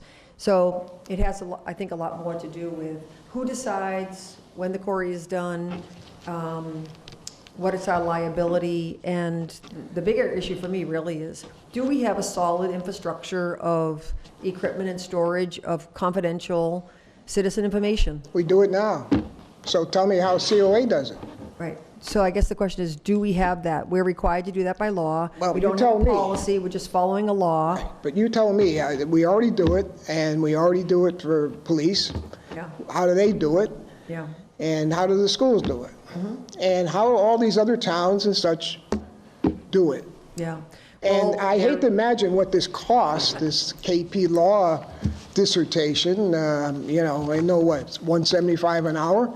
I mean, I'm blown away by this, I really am. I appreciated this. I Well, appreciate fine, this. This is and we not- paid for it. This is not a decision, you paid for it too. Yeah. This is not a decision that I feel like I want to make myself. I want someone to say, here's the pluses, here's the minuses, here's something you should be thinking about. You just got through saying that there are concerns around the security of the IT system and backup. I just want to make sure, if you're going to go and have a policy that says you do queries on all finalists for positions, you have to develop a policy, you have to have guidelines, there's a lot to it. We're just following the law right now by having the police, the schools, and the seniors. We do have a policy already in our rules and regulations. If you look at that, it is an attachment, so we do have that. And I'll be very bold here. Yeah? No. And I ain't going to apologize. I don't think you have the authority to make this decision. Okay, so who does then? Because we're an elected board, and guess what our job is by bylaw? It's personnel policies and procedures. This has nothing to do with budget. So where's your skin in the game here? I don't see it. I don't think the select board has any. I'm actually not even saying that. I'm just reporting about some that's advice fine. that we got. We haven't voted on this yet, and obviously. I don't think you there's have question to. about I we don't think you have to. can vote on it. I don't think you have the authority to do it. Now, you may go after Brought it to KP. the select board for determination. You may have to If I go over remember correctly. KP law, and we'll spend another ton of money and ask them. But Can I just say the way something I here? understand it is, you don't have the It's simply authority. the people that are executing the query checks right now, just do it for every employee. And by the way, you're not saving any information unless it comes back with a negative query check. Then you have to save it. I'm just raising the considerations in this. It's not as black and white as I think that you're presenting it. There are Nothing ever is. considerations. We live in a small town.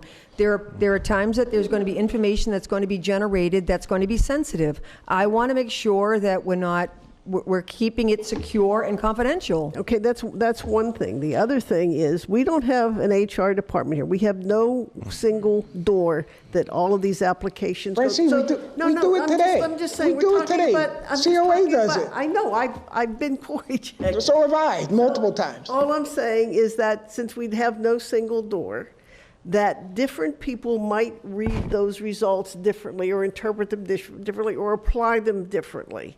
Then you're subject to discriminatory practices. Only takes one.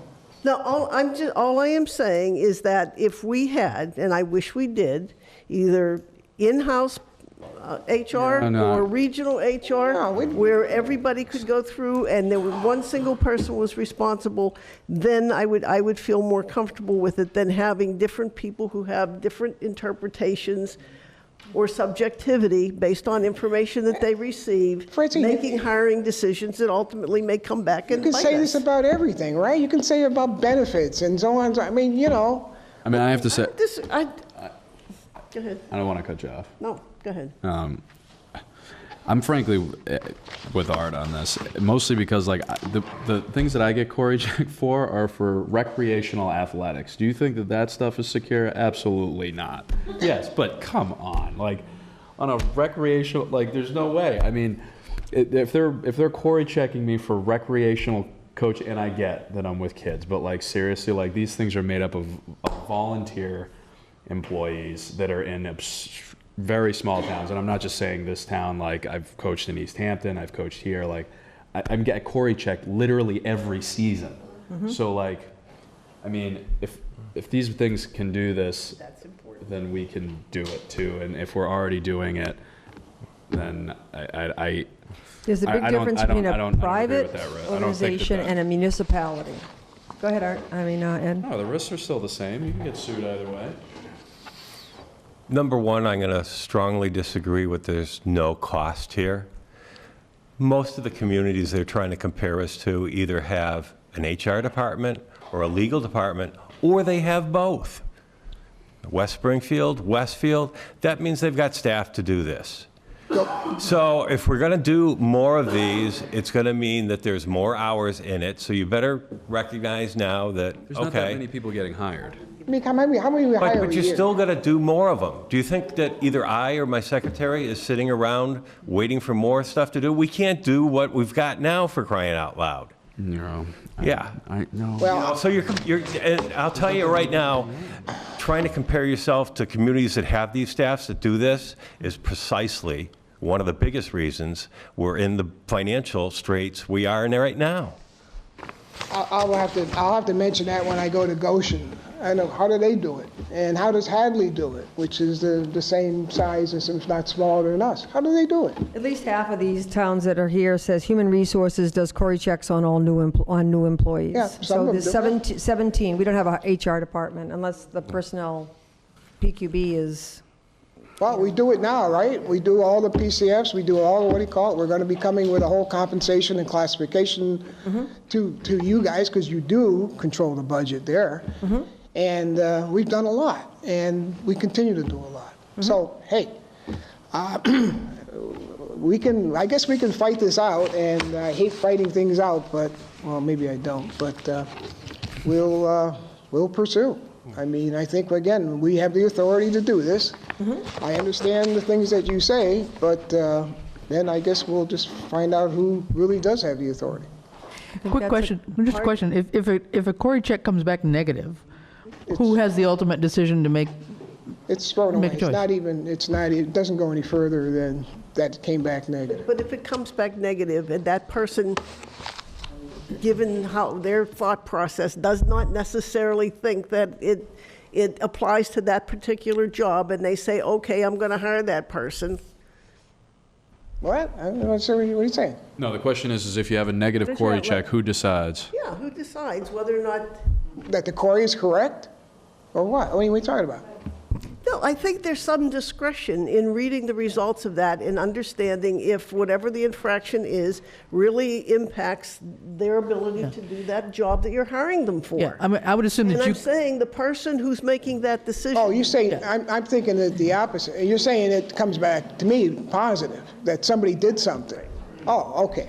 I mean, somebody may have a minor infraction I thought when or you say something. negative, I thought, Sorry. negative and nothing. So sorry. No, I wasn't. Anything that comes back without any issues, that's just thrown away. That's nothing. No, I wasn't clear. What I was thinking of was if There something and came now back you- with an issue of some sort that Right. was an infraction or something in somebody's now past, you gotta hold but it may on. or may not Right. impact on their job that they're applying for. Right. I mean, there's a level of subjectivity and discretion that's there for whoever that appointing authority or evaluating authority is. Right. So I think that was the question of how does that get That's how- decided? Yeah. I guess that was my question. I mean, it's the appointing authority normally, right? That can be a board or that can be a department head. And that's what I think she was referring to as discretionary No, that- decision-making. Well, everything's discretionary at one time or another, right? I mean, Right, you but know, the it's no discretion is different not than, being generated by a one-department HR. It's determined sometimes by a multi-committee board. maybe. Who does it in COA? Say I'm a vendor and I want to put my services over there, and somebody says you can't. Who makes that decision? No different than, I think, somebody getting hired here. Wouldn't it be the department head to make the decision? That's the way I would look at it. And I keep bringing up COA, but they've been doing it for years. So, okay. I don't have any Well, I more. think the next step is, yep. But, I mean, don't get me wrong. I see the value in doing this. Yeah, I but do it's too. But it's value added. I mean, and if the board wanted to do this, I'm happy to take it on, be the central firing thing, but believe me, I'm going to be looking for additional hours for my assistant in the next budget. Because, yes, it's going to be something additional, because you're doing more of them than you are currently. And I guess my other question is, why would you exempt existing employees from this? You were recommending it only for new hires, not existing. Initially, I thought, or we thought, that, you know, all employees, but I think it makes a lot more sense for new employees, starting there. Well, yeah, eventually we'd get to everybody as there's Yeah. turnover. So, yeah, so, you know, and I think that makes more sense, and I think that, you know, these people have been here, and a lot of them, many, many years, and are fine, but, Yeah, and you'd be opening up a whole different can of worms liability-wise to do. yeah, I agree with Ed there. Yeah. I'd be more worried about that. But any new employees, I mean, it'd be part of the, we've written a letter where, you know, a letter an acceptance letter that states that, you know, this is how much you're going to make. This is what you'll have to show us all your licenses. You'll have to pass a query, et cetera, et cetera. It's all spelled out when the person, and then he or she can say yay or nay. I mean, they don't need to take the job. And if they do, then they have to go through all those steps. No different than a hoisting license or anything else. Yeah, if the town were to move forward with this, you know, Art and I know we agree on this one, it would be, you wouldn't do it on all applicants, you'd do it on the individual that you want to offer the position to, and you would make it a conditional offer of employment on the fact that, yes, it's a satisfactory Subject to query that. that comes back. Yeah, and I certainly see, you know, the need for it and the statutory, you know, reality of it for working with people, working with seniors, with kids, and working with money. I mean, those are all necessary things. We don't have it for money, though. It's not part of the law for money. Okay, well, No, all right. we don't. Well, I would think Don't we do it would, for but anyway. money. But I mean, I would take an example of, I guess I'm wondering what the risk would be for somebody on the highway department. Why would that be? It's a strong risk because they're opening the schools, they're plowing the roads, they're doing whatever, they're helping, I don't know. Everybody here, Yeah, what if they had a DUI? yeah, everybody here deals with elderly, in this building, deal with elderly and children. They come in to pay bills and so on and so forth. So, you know, it affects everybody. Yeah, it would be nice to say just you, and you, but I think everybody's affected here. And But I mean, somebody like that, I mean, for your DUI, you could just ask for a clean driving record. You wouldn't have to do a Cory check. Well, and theoretically, because in the highway department, you're hiring people that have CDLs, is that if they had a DUI, they would not have their CDL. Yeah, so anyway, whatever. Any other comments or questions? I guess from what Art raised, it may be a moot point as to whether or not, you know, we agree or not agree with this. I think that should be looked at. I'd like to read the addendum to the personnel policies. I have read through the whole thing. I didn't realize that there was an addendum on Cory. I'm sure it's statutory to the law. Any other suggestions? Yeah, I or- think we should ask the COA how they do it, how they store it, you know, how they secure the information, so on and so forth. And have they ever gotten a negative And how one much that they've had time, to yeah. deal with? And how much time it takes, I mean, how much is the cost associated with that, or is it just staff time? Get a sense of what it is so that we know what we're talking about. Art, do you have the memo from the lawyer, or not? no, I don't. You do not? No. You should probably send that to him. Oh, it is? What do you mean? Well, we can discuss it. I think we don't automatically share everything that we get. I just read a number of comments, but we can discuss that. We have to No, I know, but At least if a that. board, I mean, I don't know. We should discuss it, because I think that if the board's going to make a decision on this, we It's now part of the minutes, so I suggest we share it with Mr. Lawrence. Thank you. Okay. Sure.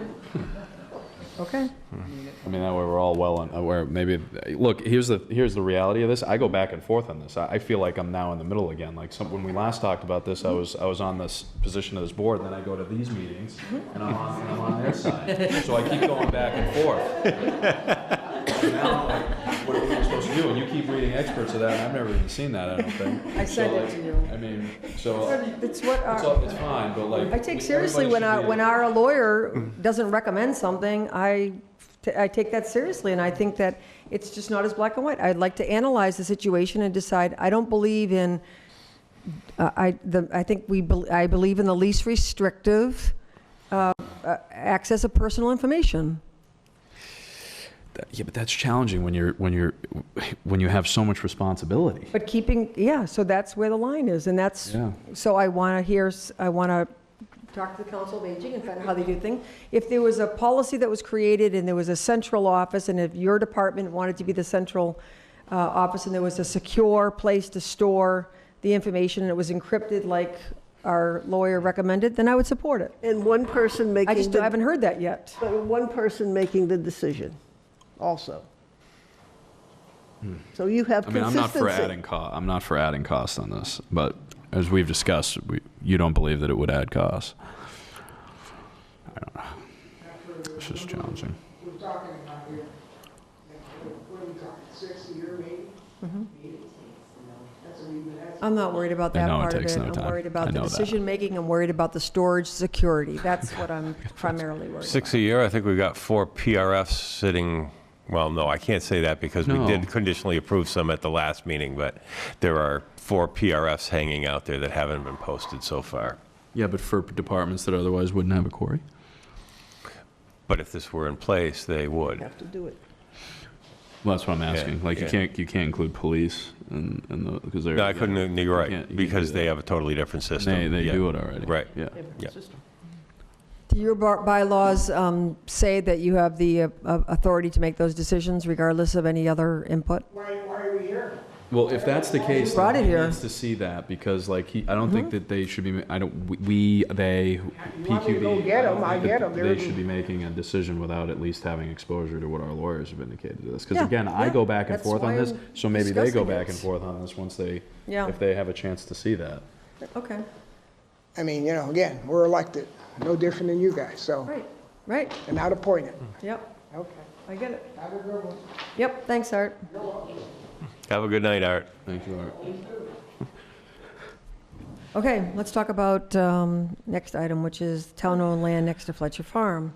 So I asked this to stay on the agenda until we hopefully can have this on the town meeting warrant for January.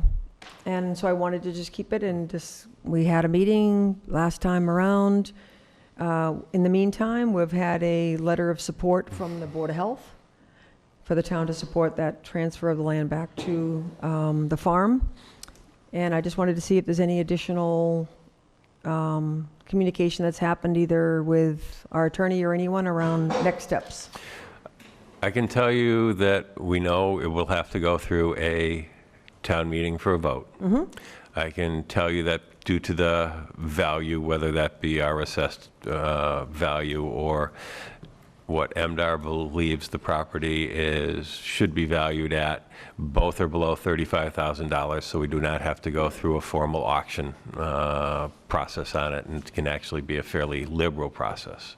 However, our town council did come up with one thing when I was talking to her after the meeting, and we have reached out to MDR on this, but because of the APRs that are currently on that property, this may require to go to the state under special legislation for us to dispose of it under Article 97 because of those APRs. So we have asked MDR what their thoughts are on that, and we have not heard back on that as of yet.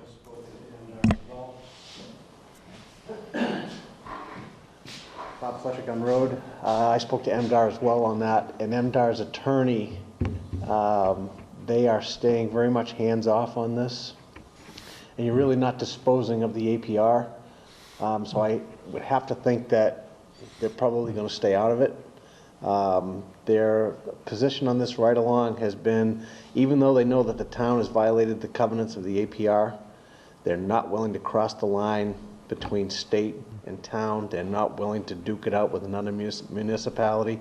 But if this was a private citizen who had an APR, if I had done the same thing, they have the authority to come in and take it away from me. And so there's two attorneys, and the two attorneys cannot agree. Basically, they want to hands off. And one thing that I did get out of them, they asked if the town would gift it back to us. And nobody knows what the rules are on that.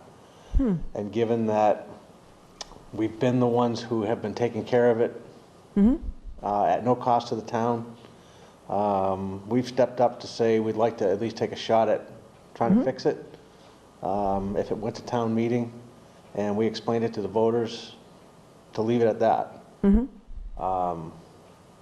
And forget all the formal stuff, because it's just costing more money. Yeah, and I'm reminded, as I did last time, that the purchase price of it was about $1, right? $1. So, And by the time we get done with the time that we're going to spend going after grants and what the farmers put into it right now, we're kind of on the, I don't know how we want to call it, the losing end of it, but we'd like to see if we could get something, get going on it next calendar year. So my feeling is the sooner the better. And I'm more than willing to take, you know, to put it on the town meeting agenda, explain what's going on to anybody that doesn't understand it, and try to go forward. I think the voters would be 100% behind putting it back where it originally was.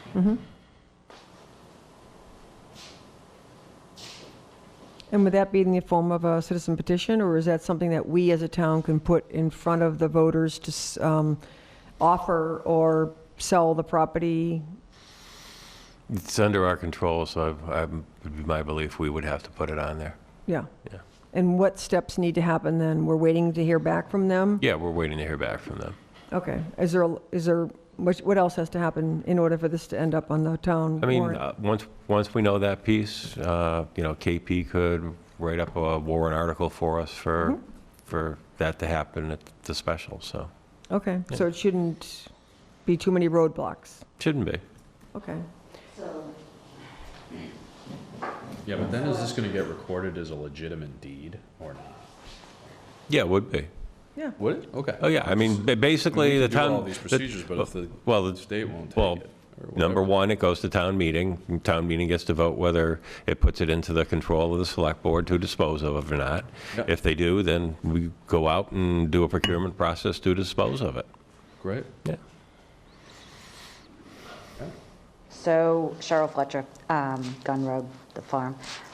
So after the last select board meeting, we were concerned because there's still, we very much appreciate all the collaborative efforts, but there were still questions with Mr. Gibson going back to APR again. And we just feel like, no disrespect to anybody, been there, done that, like, you know, let's go. So we sent an email to Ron Hall, who heads up APR, and Ashley Randall, who's department deputy commissioner of ag, who were part of your meetings a month or so ago back. So we sent the email right out and said, and asked them again to direct you folks, because number one, we don't want KP Law, you know, to be incurring more legal fees for the town. But that APR really needs to say, this is what has to happen because of the APRs on the land, because of, you know, all of these different things, and to take a position on what the value of that land is. Because if you folks come back and say, you know, it's $35,000, well, I'm going to go on record saying I'm not paying $35,000 for that land. And so we left it saying, you know, please give some directives. We just would like this to be proactive and move along. We got, it took a week. We got an email back from Ron Hall on Friday that just said, thank you for your email. We're working on gathering the information. We're passing it along to the appropriate attorney, blah, blah, blah. So I just feel like there's, the holidays are coming, and it's just going to keep on dragging along. So I don't know who, if you folks can make suggestions to us to help move this along with them. We're just really frustrated at their position, and they really need to be taking an active role to tell you what needs, or how to approach all this. So we're really at a loss too. No, it shouldn't. Anything else, Ed? Nope. Okay. We'll keep pushing at it. We're going to keep it on the agenda and just continue to get the answers and hope that it's on the warrant for the town meeting. And if we get any correspondence, then Yeah. obviously we have no problem sharing those. Yeah. Yeah, please do. Thank you. Okay, we'll go back and talk about bylaws. Okay.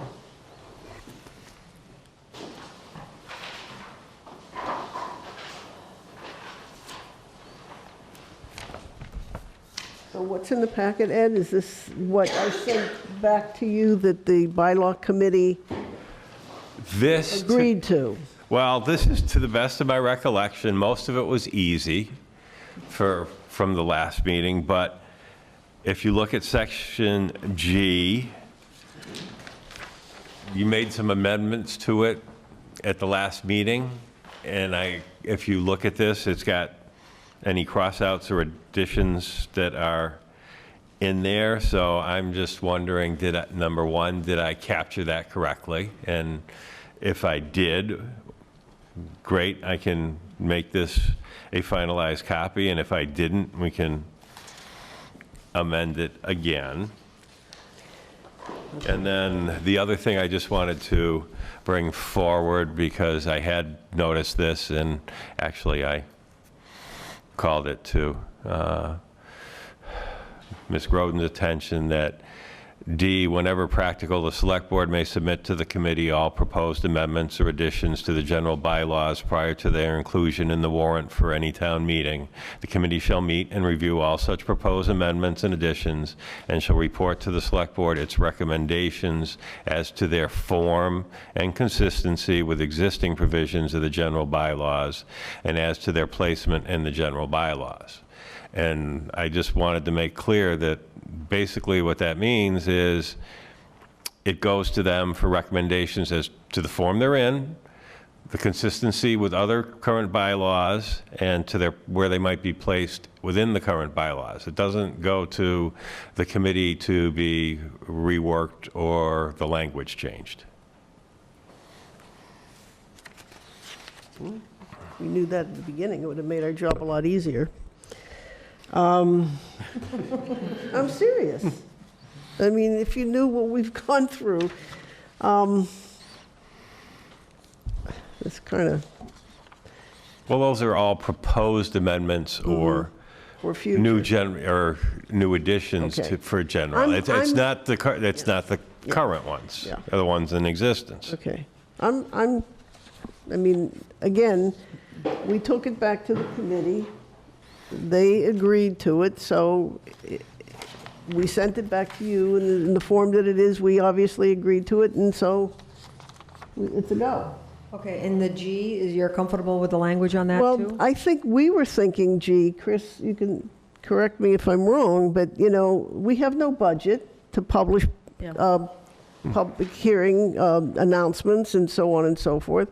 So we thought if we changed the word to meetings from hearings and posted it publicly and avoided, the implication of having to publish it in the newspaper and so on and so forth, we would accomplish the same thing at no cost. Just do it a little bit differently. Yeah, I think that was one of our questions was. That you know, was who all- would pay for yes, the that was hearings all if we that had to was do about. that, so. Yeah, so my question is, from my memory and notes of that, have I accurately, Yeah, I think we- basically yeah, captured those changes from the Yes. last meeting? I think so. Yes. We were changing hearings to meetings to make it a little bit less official sounding, Right. perhaps. Yeah, right. Yeah. Yeah. I think so, yeah. And I guess just a quick question on what you said there earlier, though. I mean, I'm assuming that if there's, this is talking about on D, proposed amendments or additions, so I'm assuming whether it's the select board or somebody would be coming to select board to propose something that's needed, but wouldn't it go to the bylaws committee to help draft that? You're saying it wouldn't, No. but it may not come to us in any kind of form that would be a typical bylaw. So that's But all we're looking at is, but it may. yeah. It may. I mean, it could be drafted by KP Law, it could be drafted by myself.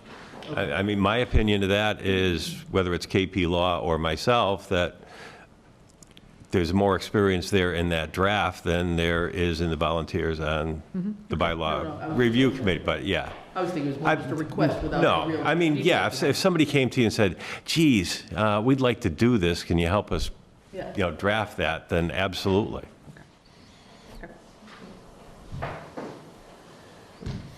What do you want I'm to do? fine. Me? Everybody.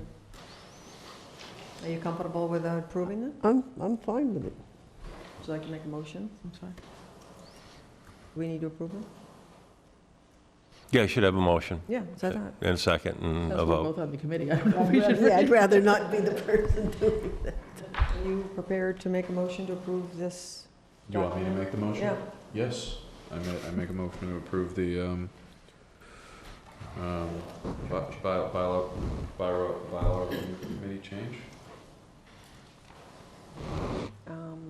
I'll second it. Okay. Any discussion? All those in favor? Aye. Can. Thank you very much. It was a windy path to get there. And before you all leave tonight, I will go in and make these changes permanent, and you can sign this. Okay, that sounds great.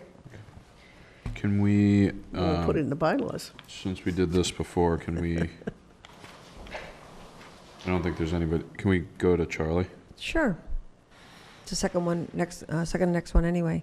Do you have the thumb drive? Southampton School Committee letter of support for emergency generator placement at Norris School. Thumb drive? Oh, yes, sorry about that. I was spacing out there for a minute, man. You're good.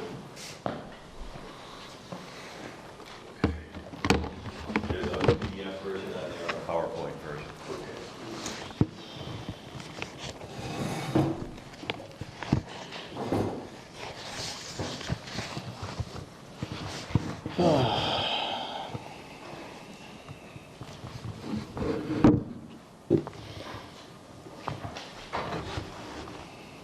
You need me in order to go?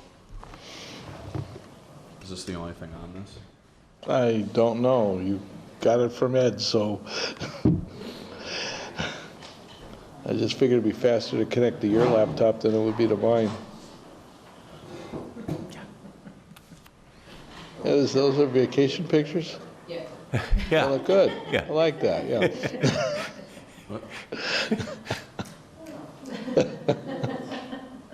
Look at Charlie's pictures. They're Ed's vacation pictures from last summer. He's got,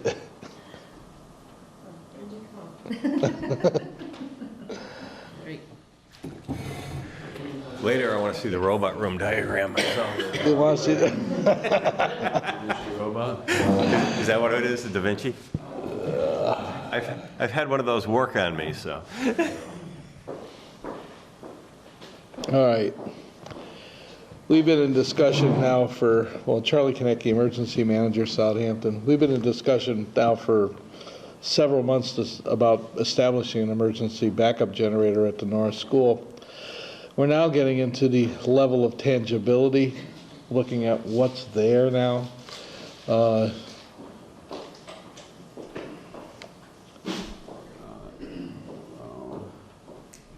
The thing is, Searching. should be connected. Should be. There it is. Go to the second slide, Matt. Yeah, just let me Yeah. do this. For whatever reason, this sometimes.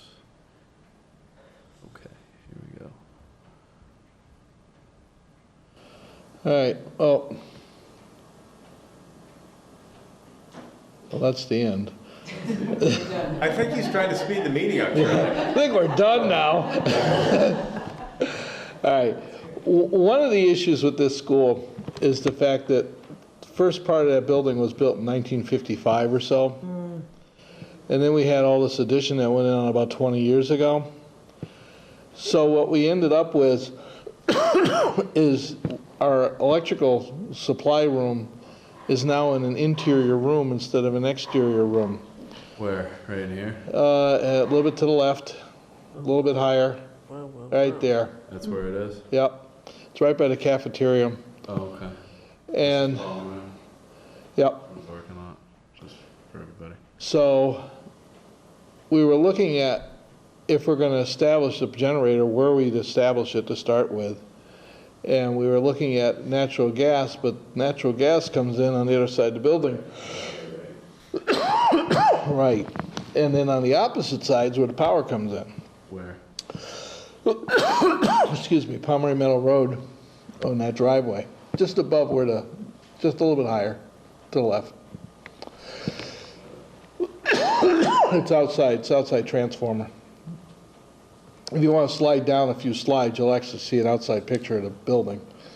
Right there. Yeah, there's a transformer. Okay. Gee, so the discussion was, if we're going to put a generator here, where are we going to put it? And it appeared the most feasible thing was in the front of the building, because that's where the power is going into the building. So what happened was I got hold of Elm Electric, and they volunteered me technician time to go through this building. So if you go back to the third slide, the first question is, what do we want to power? And these are ideas, okay? So I'm looking for feedback. Excuse me. First thing is heating system, that's a given. The alarm system, kitchen area, cafeteria. Notice the capacity is 250 people. If we added the gym to that, we're looking at another 390 people. All the offices on the Pomeroy Meadows side of the road. That gives you the nurses' stations, it gives you the business offices, it gives you the restrooms on that side, and it's the front of the building. So if you were using the building in time of an emergency, that whole face towards Pomeroy Meadow Road would be lit up. Exterior lighting, and the possibility of enough power to bring in portable air conditioning units if we need to use this in the summertime and we need to air condition the cafeteria or the gym. That's what I came up with. And, and I'm open for ideas, just, bounce me an email or whatever. But we're not looking at powering the whole building. It's like there's a second floor. We don't want to power the elevator. That just adds to the cost of everything going in there. Would there be any people that are wheelchair mobile on the second floor? There shouldn't be anybody in there if there's an emergency. Okay, but if they're already there? Well, They need to evacuate? if they're already there and they need to evacuate, there should be some protocol that the school has already. Okay, yeah, okay. I mean, I don't know what they have, but they should have something. What I'm looking at is, we lose power, we're not running the generator to run school. We're using the school to support the town as a major infrastructure building of the town. Right. That's one of the reasons this is coming out of my office instead of school department. So, I don't know. I'm open for ideas. I don't know if there's anything else to power. Yeah, I mean, it sounds like, obviously there'll be medicines in a refrigerator in the nurse's office. There'll be, it sounds logical what you've put so far. The cafeteria was preserving food. It seems like a good list.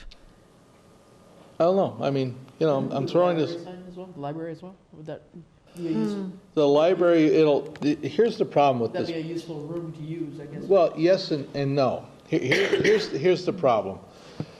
When we talk about using a building like this for an emergency, we're not talking shelter. We're talking warming and cooling stations. Right. Okay? So bring people into one room. Remember, we don't have a lot of staff in this town to manage this stuff. So you bring them into one room or so they can warm up, charge up their phones, that kind of stuff, get some water, whatever. If we have to open up the kitchen and have soup or whatever. But other than that, you know, I mean, I'm open. The real problem is going to be finding out how big this generator is going to be, and then equating what the cost is going to be. If you can get to the next slide. So you said that the folks from Elm walked through the school and They saw, would, yeah. they've been at the school with me, we've taken photographs, taken notes. They're presently working on trying to project what size system it would require.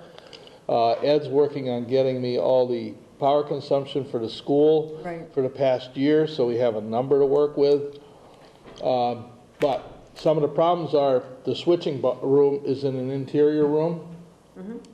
Because it's an old school, new school, we have electrical panels that are all over the hallways and different rooms and stuff. So trying to snag this onto one circuit is going to be an issue with a generator. The other part of the problem we're finding is the switching room isn't large enough to have enough wall space to accommodate the emergency switching for a generator. Yeah, it needs a transfer switch. So that transfer switch is probably the size of that panel up there. Might be the one in this building is bigger than that panel, so it might be. So a little bit bigger, yeah. Which means we don't have enough room in that room for it. Which means we'd have to jump into another room that we could keep locked for that switch. I'm just giving you an idea of just how involved this is. Is it fueled by natural gas or propane? Well, we're going to get into that, but basically, I'm leaning towards propane.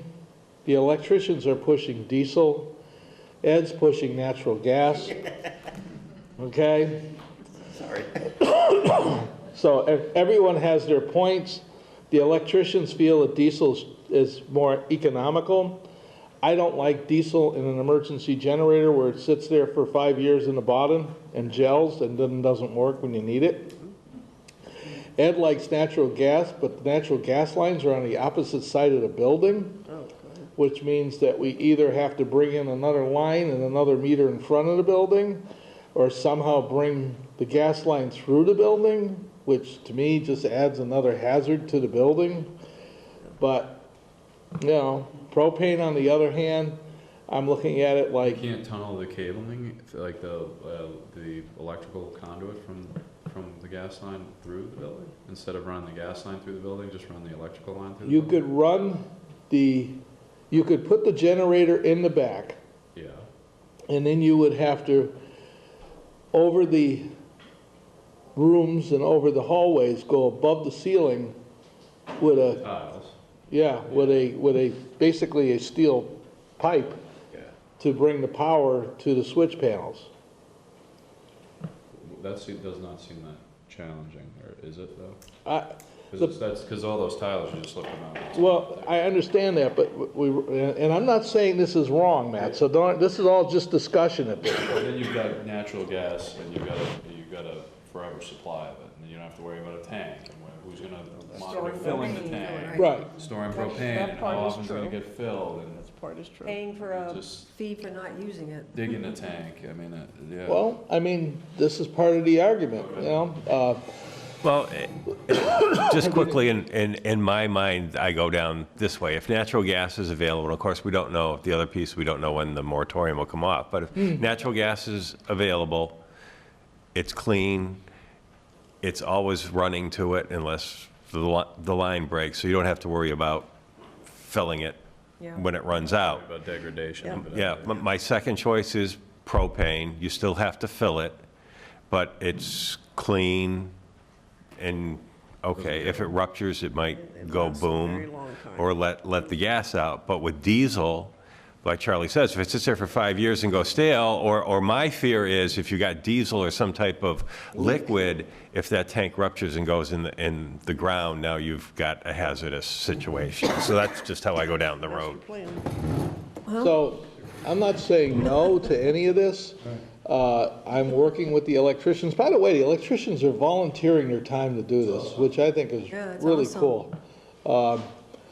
So we're moving on that, and let's see here. I mean, the other reason why I bring it up, and not to totally derail you, is just putting this thing in the front of the building is kind of not nice looking. Not to the decor of your establishment, huh? We got an aesthetic issue here. Aesthetically pleasing. Of course we do. I like to look at that school from the front. How about if I put a mural on it? Would that help?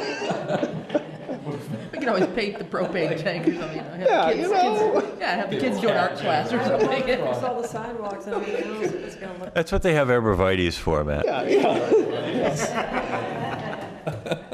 I mean, like I said, this is open for discussion. Windows. What do you want the kids looking out there? But it is moving forward. If you go to the next slide, we're trying to determine what the size of the generator would be. That's going to have to focus on power consumption and what we want powered.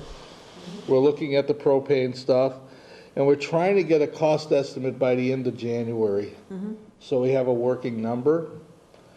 Now, this is where your board comes into play. Hit the next slide.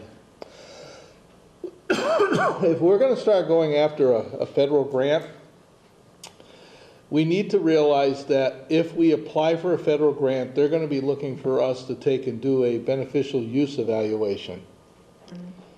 I'm guessing, and I think Ed concurs, that we're looking at about 10 grand. If we're going to do that, we're going to need to put that into the May town meeting budget so that it sits there and it's available to us. Because when we get into August, September, the state and the federal government is going to come back again with another round of grants. What will happen is my office will submit a request that we want to take and strengthen our infrastructure facilities by providing an emergency power generator for that building. If they decide that that's something they're willing to fund, then we're going to need to hire a company to take and do that beneficial use evaluation. The other part to this is we are going to need an electrical engineer to do the final evaluation of how this is going to be wired and designed. I'm proposing we incorporate that into the grant application. Yes. So that if we see we're getting the grant, it's in there, we get the grant, the first thing we do is that design stuff. I want you to be very aware that there's no guarantee when we apply for these grants. Last year when we applied for the waterline grant, there was basically 2 grants available. There was a grant that was $1 million and less that was kept internally with the state. And after you went over $1 million, it went to a national pool. I don't know what this is going to cost. I'm doing a guess of $300,000 to $400,000. That's just a guess. I have nothing to support that on. I'd rather guess high than guess low. Yeah, it seems high. I mean, the one for this building was 50,000. No, I think by the time you were done, it was closer to 70. Yeah, 50. 50.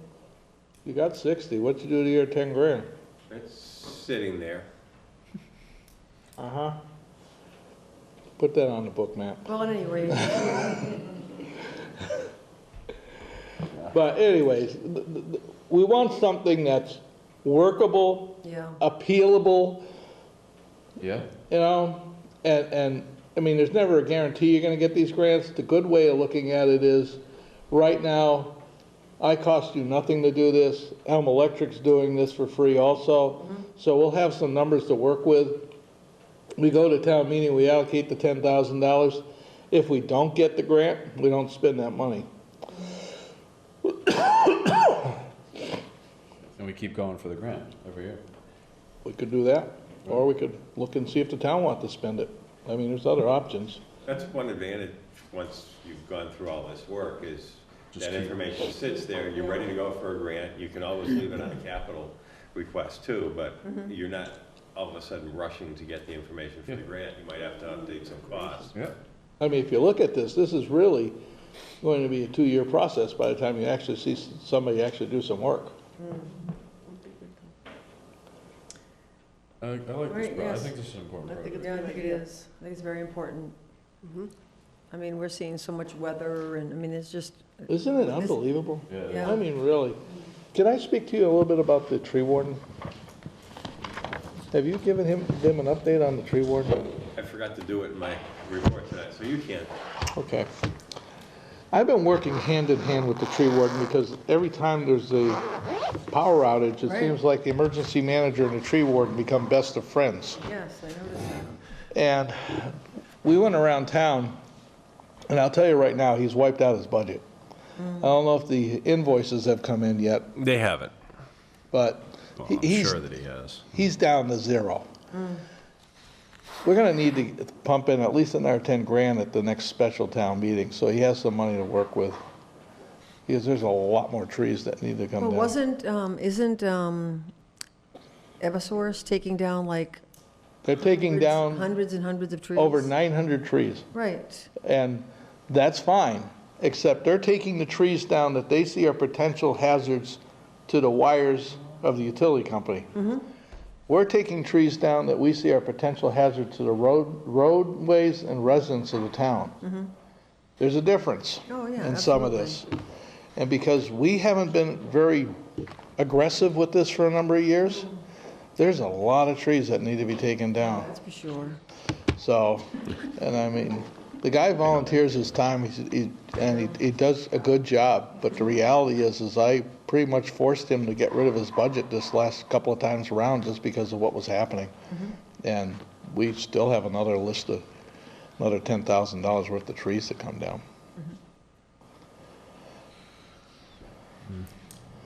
Yeah. Okay, any other questions about that or the generator for Norris? No, I mean, I think it's amazing that Elm's doing all that work. I guess it would be, I feel like it would be selfish to like ask, I mean, we obviously want to understand options, right? Which Yeah. is challenging to Yeah. ask for options from somebody that's doing free work. I mean, I personally would like to see like what it would look like in costs, especially if a grant's going to pay for this, to put the thing out back and to run a conduit, I will ask. you know? I have a good rapport with them. I mean, it's not like, Yeah. you know, we're trying to, you know, I mean, ultimately, Power with natural gas. you know, Well, and one of the pieces maybe is Elm's doing a lot of legwork on this gratis, which is great. And I talked to Charlie about this, and even at that, if we actually, I told Charlie you should include some design costs in the grant. And I talked to an electrical engineer, and a very basic design was about 10 grand. And we talked about putting that in the grant as we go along and find out some other issues like transfer switch and whatever. I might say, you know, put 15 in there, but that might be one of the things that, okay, we might have some options in there, but, you know, the electrical designer can actually shake those out and say, you're better off doing this or that or whatever at that point. All right. All set? Okay. Thank you very much for that. Sure. good night, everybody. Yeah, good night. Good night. Thank you, Charlie. Good seeing you. Okay, so new business, Chapter 61 land, notification of sale and right of first refusal, Fulmore Road, map 27, parcel 6, lot number 1, 1.378. Thank you. And lot 2, 1.536 acres, Charles M. Fisher Living Trust. And we have heard from the Conservation Commission. We actually got a letter from the assessors recommending not exercising a right of first refusal. We have not heard back from the planning board as of yet. They did not have a quorum at their meeting last week, so I'll put it on the next meeting also, For us? for us, yes. Okay. Hopefully they will meet. I think planning board, I think they have a scheduled meeting. I think it's next week, so hopefully they'll have a quorum and be able to send us a recommendation along. Okay, defer till next time. Vote for maximum useful life of highway dump plow truck, police cruiser, and fire administrative vehicle for borrowing purposes. So this Yeah. is all part of the expenditures from town meeting. Exactly, and one of the requirements of when we do go to borrow is identifying the maximum useful life. So what we have here is, I checked with the department heads, so the form is provided to us by Jennifer Day, our treasurer collector, and what we're recommending that the Select Board vote for is from Article 20, the dump truck, a highway dump truck with plow and sander body. The borrowing amount's $250,000, but we're recommending a maximum useful life of 12 years. Article 22, police cruiser, borrowing amount of $46,672, a maximum useful life of 6 years. And Article 20, from Article 23, the fire department administrative SUV in the amount of $46,186 for a maximum useful life of 12 years.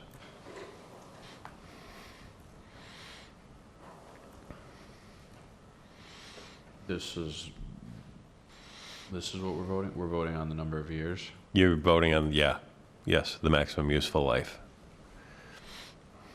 And what effect does that have?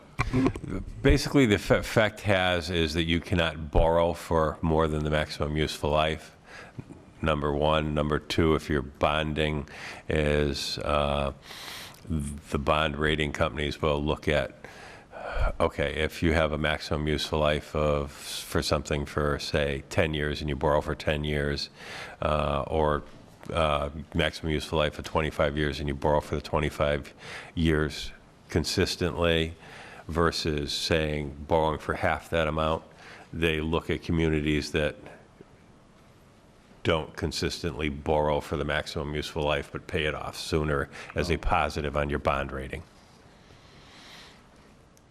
Okay, so are these are these less than the normal useful life? I mean, I would say that the SUV for the fire department, that's the useful life for a car is not. Isn't that way under 12 years? Yeah, but don't forget, it's in this particular case, it's not being driven a whole heck of a lot, especially as compared to the police cruisers, which are on the road 24/7. So Dump truck, you're thinking lasts much longer than 12. I mean, we've kept them for 15 to 20. I mean, really, the useful life is 10 to 15. Yeah. So. Yeah. And my guess on these is probably more than likely the police cruiser and the SUV we're probably going to borrow for something like a 3-year period. On the dump truck, it might be maybe 5 years. So. Comfortable with? If everybody's happy with this, I don't have a problem with it. Seems reasonable. I'll make a motion to approve the useful life of the dump truck, police cruiser, and fire admin vehicle. A second? No, second. Bill second? Okay, all in favor? Aye. I do have a question, though, that's not about the motion specifically, but SUV for the fire department, I'm assuming that's the fire chief? Yes. What is happening now with the truck that the fire department? It's still here. It's got new graphics on it. If you went by it, you'd probably think it was a brand-new pickup truck. What they did was they disposed of one and gave of another vehicle and gave it back to DCR. I have one that actually have to bring the form forward for the board to declare it surplus, so I can do a online auction on that. And then they kept the old truck. Which old truck? The old admin vehicle? The old admin vehicle, just so that they had something to, I will say, convey or transport hose for trainings. Wow, that's another vehicle we have to insure. I don't agree with Well, they turned in two. What'd they turn in? They turned in a old tanker that they gotten from DCR, gave that back to DCR. And then there's this other truck vehicle that they aren't using, and I have to bring forward as disposal and do an online auction for. So they got one new vehicle, and they got rid of 2 old vehicles. What's the age of the vehicle and the mileage on the truck? Because I thought the point of getting an SUV was to upgrade. Yes. Well, what was to upgrade to a more useful vehicle Right. for him. There was some issues with him driving it on an everyday basis because of that spare tire rotting out Yeah, the spare underneath tire it. rotted out, he couldn't Yeah. open the door from the inside, he had to do it from the outside, so I can't imagine how all these things got fixed without paying money for these things, like. Well, like I say, they're not using, That you're not using it every day now. They're just using it I just for think that it should be transport. gone. I'm sorry, I think that vehicle should be gone, that was the reason why we replaced it. Does anybody else agree with that? Do we want to keep accumulating stuff, or do we want to get rid of stuff when we upgrade it? I mean, are we going to keep the dump truck, by the way, since we're on this subject with the cracked frame? No, I mean, actually, where's that? Randall asked me if I could actually dispose of it on an online auction. I looked at him, don't you want to keep it to get the new one? He said no, so that's going to become coming forward to dispose. Like, we To gotta- be clear, as surplus property. Is that pump truck still out back over there too? The That pump old truck. brush truck? Whatever that was? Well, that's the one that I've got to dispose of, that All they've right. declared as surplus. Okay, I'd be very interested in knowing how much money's going in to maintain and insure that vehicle. I believe that when the voters approved the Yes. SUV for the fire chief, that was the understanding that it was an upgrade and that we would be getting rid of the existing one that he was using. Right.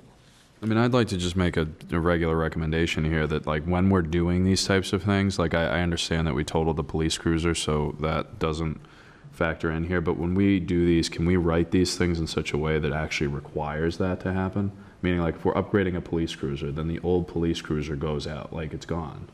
And same thing with an admin vehicle, like, I don't, if these things hang around, then we don't need the new thing, Yeah, in my opinion. yeah. Does anybody disagree with And that? I also mean, think I they know I'm cost- they painting with cost broad us strokes money. here, but like, if we're gonna keep the old thing, then we don't need the new thing. We can run the old thing for longer. I know I'm being black and white, but like, seriously, like, these things are really old. The dump truck was old. That police cruiser was very old. That admin vehicle had the tire fall out of the back of it, and he was claiming to be opening up the door from out. He had to roll down the window to open up the door. So why are we I don't I'm think he- frustrated by this. I'm I don't angry think he by can it. Like, use, seriously. I don't think he can stand here and use comments like that to justify the need for a new one, Then then keep keep it. the new. then Yes, keep the old one. you can't, no. Well, especially if you have to sink more money into it to keep it on the road and Exactly, insure it. And now the new argument's gonna be apparently it's been re-decaled and everything else. It's like, Yeah. oh my Yeah. God, like. I mean, at I'm times, there sorry, might be but an like- argument to keep one for just limited around town use or something. I mean, maybe you could make that argument, but. That's what I the think it- admin vehicle's Yeah, well, for, I is mean, I think- limited around I- town use, I and think why it- did we? I know. I think in general that when we do these kinds of things and they come before the voters, I would agree with Matt that we need to at least set a condition or a time frame by which the old one needs to be disposed of. And running, I mean, I, like Ed, respectfully, and I know that you're probably just relaying information, but like, running a hose, isn't that what a fire truck's for? No, transporting hose for trainings. Training purposes. For training purposes. Isn't that what the fire truck's for? I mean, Not necessarily. They may not be using, fire trucks. They might be going someplace else where they need a bunch of hose. I can't, I'm sorry. Can't imagine. Or they might be taking, So or you they really- could be taking so hose you to have it really- repaired. I can't, I mean. So you really need a can't. pickup truck rather than an SUV in order, for those occasions when you have to be transporting Then why didn't we this get a stuff? pickup, then why didn't we get a pickup truck? Yeah, I'm that's my just, question. I can't do this. I'm frustrated. I think that we need to resurrect. really want that resurrect vehicle the department gone. heads coming and talking to us so that these questions can be asked directly, I think. Yeah. I'd like to know what the budget is for maintenance and insurance of the vehicle after we basically are borrowing money for a brand-new one. Is there any way that we can also, once we have these discussions, vote to surplus the vehicle? Is that within our authority and purview? Because that was what it was I expected. believe so. I want to do that. Like, if it's my agenda item, then it's my agenda item, but Can we there is ask no the- reason to can have we that ask the- vehicle. I don't feel that comfortable doing it without hearing I'm directly with from you the on fire that. chief. I'm with you on that. I'm with you on But, that. I mean, we had a problem That's in that's the trajectory that I'm personally on with this, until I hear an absurd amount of evidence, which would indicate keeping this around, which is going to have to include an explanation as to why we got an SUV and not another pickup truck. Like, I don't know what's going to knock me off my pins on this one, but Could this we is have the where I'm fire at. chief come in the next meeting and address this? Yes, Yep. that's a good idea. Yep. I know we also ran into problems in the past by them basically keeping the money for a vehicle within Right. a separate fund as opposed to returning it to the town, and I think that was a wake-up call. Yes. So I think that we should have firsthand information about that. Wasn't there, I mean, I don't want to keep going on this because I'm actually, I'm Forget- a all little right, bit. let's- I am, but wasn't there something about the ambulance on this too? Like, we have 2 ambulances now, didn't we, I mean, and I understand why we have 2 ambulances, and I'm in support of that, but wasn't that part of the reason why we got a new ambulance, was because our old ambulance was wearing out, but now we have 2 ambulances, I'm happy to have 2 ambulances, but like, I think we're playing games here on just boosting up and growing our equipment, when really what we're trying to do is exchange it for new. Yeah, I think I'd have I to. mean, I don't want to be doing hear this with from like the- fire trucks and then dump Yeah. trucks, like, you know? Well, I don't think it sounds like it's across the board, but I do think we need to hear from the department head Yeah. to hear the justification. There may be something that's lost in the translation, but I hear you and I agree with you. Let's move on, though, to participation in the Franklin Regional Council of Governments bidding for FY 2021 and the membership fee. So this was in our packet, and if you remember, the Hampshire Council of Governments has been dissolved, and we had some contracts with them that have been shifted over, and now they're asking us to agree to a administration fee. And we got paperwork on that. It's $3,000 Correct. $3,000? Yes. And the last year with the Hampshire Council of Governments, they waived the membership fee, but prior to that, it was $2,500, and prior to that, a few years ago, it was $4,500. So Franklin Regional Council of Governments weighs it by the size of the community, and it would be $3,000 for us to go along with them to be a member and for them to do our bids. So this is like bulk purchasing, and so that's $3,000 per year. What questions or comments do people have? And this is basically related to all the highway department expenses? Is that what I'm looking at in terms of the Yeah. support documentation? You can see right here, like stone, rock, sand, 53,000. Salt is extremely expensive, 80,000. It's bulk purchasing for mostly highway Yeah. Road material. road Yeah. materials. Well, what struck me actually was the salt one, because Yeah. in 17, they gave us 3 years of cost here. 2017 was what?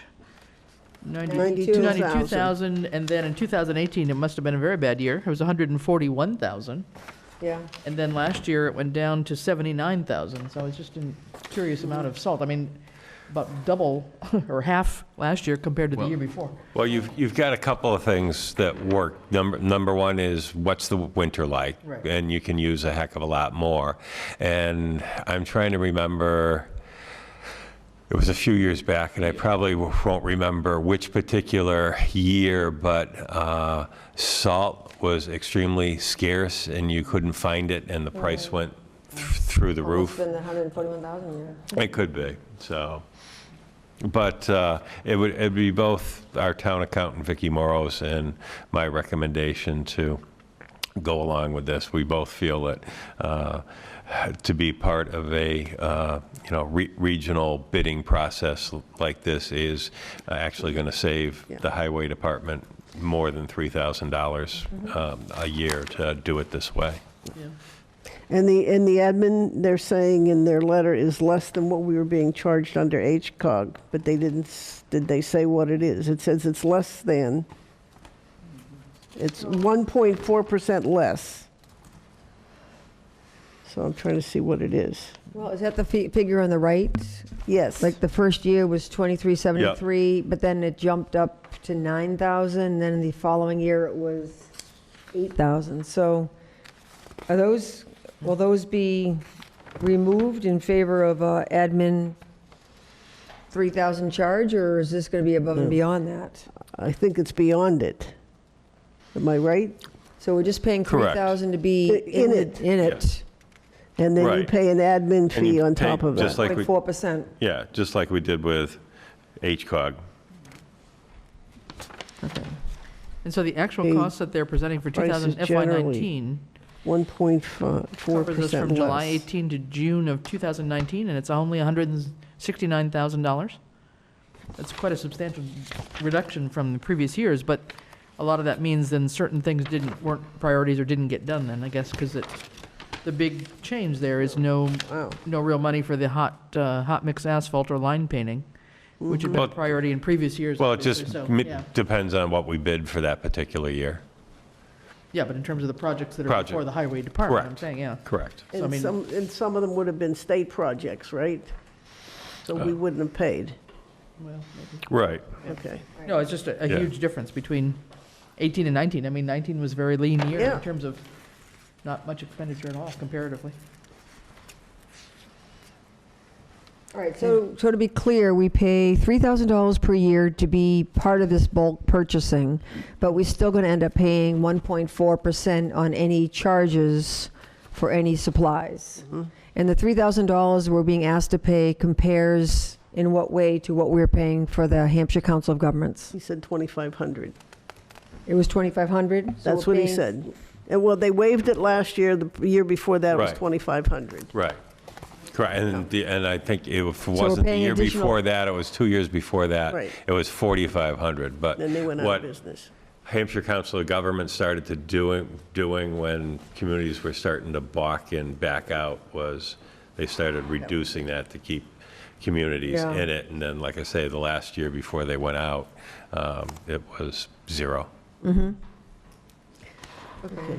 I All get it. right. What do you want to do? What is, yeah. I move to,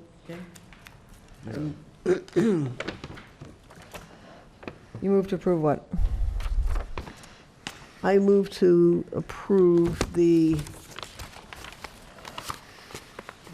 Franklin Regional Council of Government procurement, bulk procurement agreement, and the fee of $3,000 per year. And it's for 3 years? No. Just 1 for year. FY20. Just for 1 year? 21. Yeah. For fiscal year 21. One. Okay, Yeah. so starting at July. Mm-hmm. Okay, second? Second. All those in favor? Aye. Aye. Okay, we already talked about the Green Communities Grant. Any other necessary business that can't await the December 12th, should be 10th, Select Board meeting? So, Ed, what we have is the request of the fire department chief come in and kind of give an update from the department, get that ball rolling for department heads, and also planning a meeting between the Select Board, the Planning Board, and the MPI. I'm assuming that would be after the first of the year. Okay. Any other business? Okay, signatures. We have 3 police department, PCFs, and 2 highway. Do you have the originals on those? I do. And, the Finance Committee has not met on these, so I would request that you at least approve them conditionally upon Okay. their approval. And then I've got one other plea, because we've got a number of PRFs, which is just asking to post for existing positions which are within the budget. I know there's one for a full-time police officer, actually, that this board approved conditionally at their October 22nd meeting. They had also approved the assistant town clerk position for posting at that October 22nd meeting. There is a PRF for a highway truck driver in tonight's package. And while I am hopeful that finance will have a quorum on Monday night. I'm not sure of that, so I'm going to ask for the board's permission, even if you do these conditionally, that allow those departments to actually post those positions. And it's what I would do at this point in time, just so that they get things moving. I know the police chief is worried about filling that full-time position. I know that Randall is extremely concerned about filling a truck operator position with the winter upon us, so. Yep, we really need a finance committee member, so I'm hoping that that happens sooner rather than later. And I will also tell you that in this period, I won't say whom or why, but there was one of the 3 individuals that was going to resign that I sat down and had a chat with and was able to persuade that individual to at least stay around until the May election, so. Oh, dear. One small question on the PCFs for the 2 police small annual increases. Yes. They seem to be exactly the same, but they're both sergeants. They're both going from step 3 to step 4, or grade in step 3 and 4. But their hourly rates are different. I'm assuming that's because of an education difference, perhaps, or? Probably not because of an educational difference. It could be because of I mean, otherwise, I was going to say a seniority. Years of service. Oh, okay. Well, I won't say seniority. It could vary. I'm gonna say it's not a seniority issue. This one is because of a shift differential. Yes, I can see that. Yeah. Yeah, Okay. definitely a shift differential. So the first one is David Neal, full-time police, and the reason for the personnel change form is anniversary date for step increase from 3104 to 3178 per contractual agreement. Includes 5% increase due to EMT license. So that's probably it there. Okay, so that's what the difference That is is what it here. is, yeah, It's okay. not a shift Got it. differential. The second one is Ryan Holmes, full-time police officer. The reason is anniversary date for step increase from 2956 to 3027 per contractual agreement.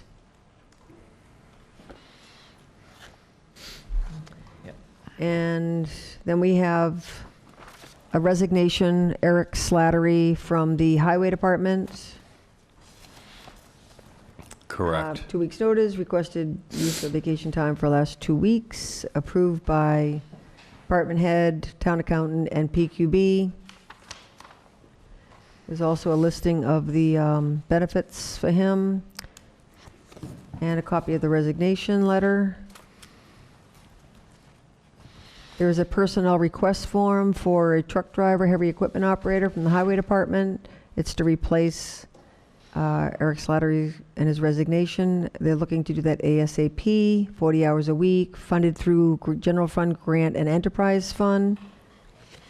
Randall Kemp is the hiring supervisor.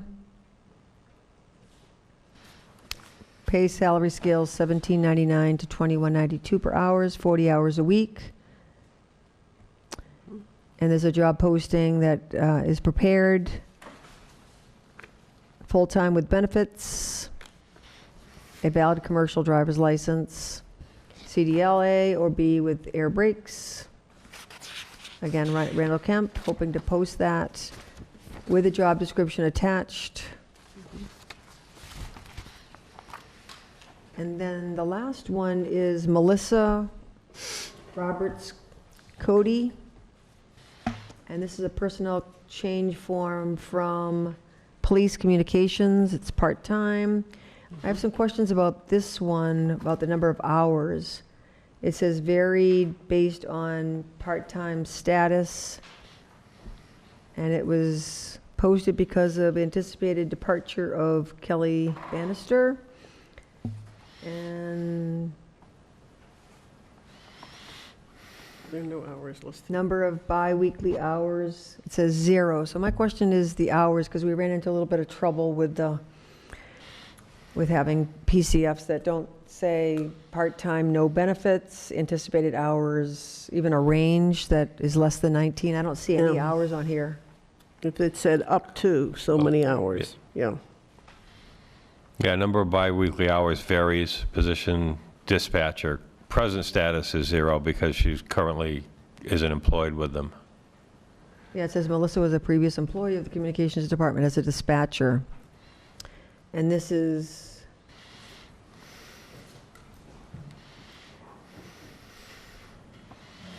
I don't love this one. yeah, I'm not really that crazy about this one. Just don't get why PQB keeps signing off on this too. They know that we've talked about this with the vary and the hours. It's non-benefited, so it's got to be under 20. But it doesn't say that, does it? Well, except it says vacation hours NA, effective date NA. Hours, effective. Doesn't Yeah, but say we Sick sent- time NA. non-benefited. We sent back a And it didn't even check PCF. off the not benefits No hours. eligible area. It didn't check that off. I don't know. I don't like this one. Didn't check that off. It's not clear that it's. What if they go over the part-time hours? Are we exposed again? Well, again, as long as it's on a not a normal basis, we're not exposed. So an individual that works 24 hours once every 12 weeks, Yeah, I know. we're not exposed. I understand that. I do understand. We have sent a PCF back on the Council of Aging because it didn't specify, a couple of them when they, Yes.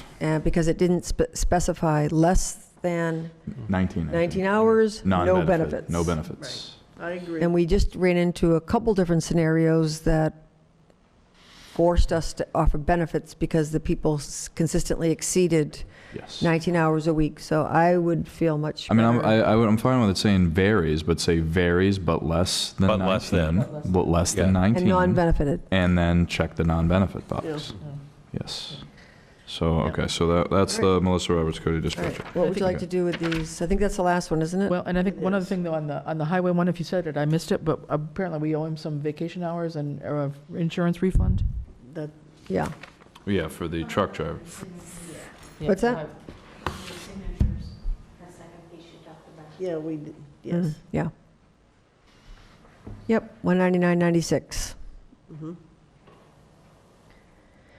And then vacation hours. So what would you like to do? I move to approve the PCF for David Neal, the PCF for Ryan Holmes, the PCF for Eric Slatterty, and the PRF for the truck driver, heavy equipment operator, Pending finance committee. pending Finance Committee approval. Second that. Do you want to also allow them to proceed as well with any posting? Oh, can we, isn't that, No, in the absence of the the job finance posting committee. is here? Oh, what do you mean? Yeah, but what happens if the finance committee doesn't have a In the- quorum? I mean, I think what Ed is saying is that Well, the I'm- Is that what department you're heads are saying? getting a little worried Yeah, about. I don't want these departments waiting another couple weeks if finance doesn't have a quorum Monday night. So, I mean, Yes, okay. if it was up to me, I'd tell them just go ahead and post the PRFs. But Yeah. I'm telling you my feeling and hoping you'll agree with me. Does that go with the town clerk one as well and a couple of the others? you Well, mentioned, or- The ones I remember are the assistant town clerk, Yeah, the full-time police officer, yep. this highway equipment driver, and the one I forgot about was, which was also previously, I think, approved. I don't think the finance committee has met to approve the backup COA van driver. So that's the fourth backup, one I'm yeah. thinking of, so. Yeah, we have to move these along. Yes, we Yeah. do. So, We do. Right, so we have a motion to approve the first And, one, two, and three, post the, four. and to Right. post the first four, Yeah. we're leaving off the last one for right now. And to post the positions where required. Okay. yes, Do we have a second? I'll second. All those in favor? Aye. Aye. And what do you want to do with the last I one? move to send back the PCF for Melissa Roberts Cody with the following recommendations. That the number of biweekly hours state varies, but less than 19 as a part-time status, and that the non-benefited, not benefits eligible box is checked on the form. Help me out here, Matt, because I'm going blind. Where the heck is the non-benefit? It is right above the signature section. Right there. Okay, where the county retirement, okay. Okay. so that it's firmly a part-time Yep. job that's not benefited, and that the hours cannot exceed 19, less than 19. Yeah, I just, if we had just had to deal with the repercussions of that. So that's my motion. Yeah. Does anybody? And I think that would be a good recommendation for any, I mean, this is the second time we've done this, Yeah, so exactly. it's an it has to be ongoing. checked off. Yeah, I'll second that. Yeah, Okay, all in favor? Aye. Thank you. you're welcome. Now we have warrants now. Did you sign off on them all, Okay, yes, I Francine? did. Okay, warrant P 20-20 for $279,504.32. PD 2020 for $45,083.58. And W 20-21 for $106,913.85. Okay, payroll, and vendor payment. Good. Thank you very much. Also, we have other documents requiring signatures. Yes, we do. Hazard mitigation grant contract. That's the town water main on Route 10 to go underneath the bridge. And the board to sign a vacation payout for highway department, which we just discussed. Eric Slattery. Correct. And it's the hazard mitigation grant just requires the chair's signature. The payout of benefits for Mr. Slattery requires all 5 of you to sign. Okay. Okay. Wait, yep. Agenda What, You need to vote? Here, no, you don't. These are just for signing. There and there. 2 cents.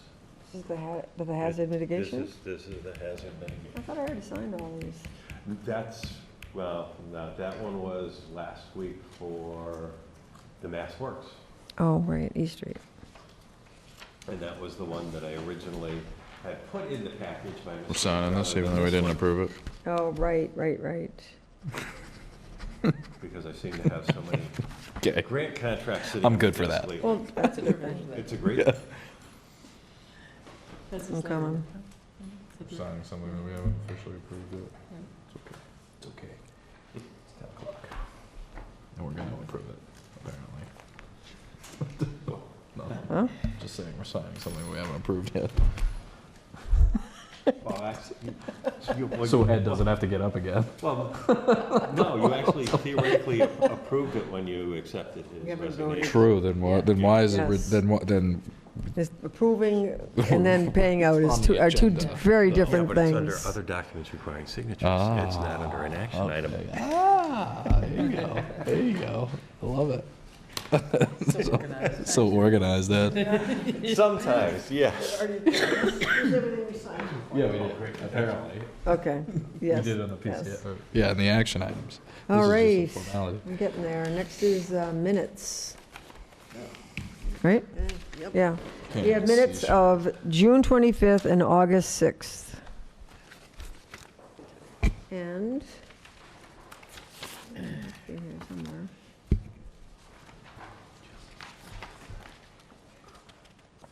Yes, there they are.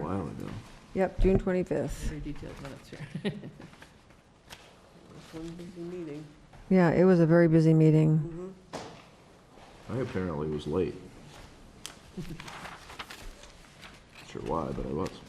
That was the presentation by Fiber Optic Internet Presentation Mini and, sewer. and Fuss and O'Neill, the wastewater. Yeah, it was a very busy meeting. Wow.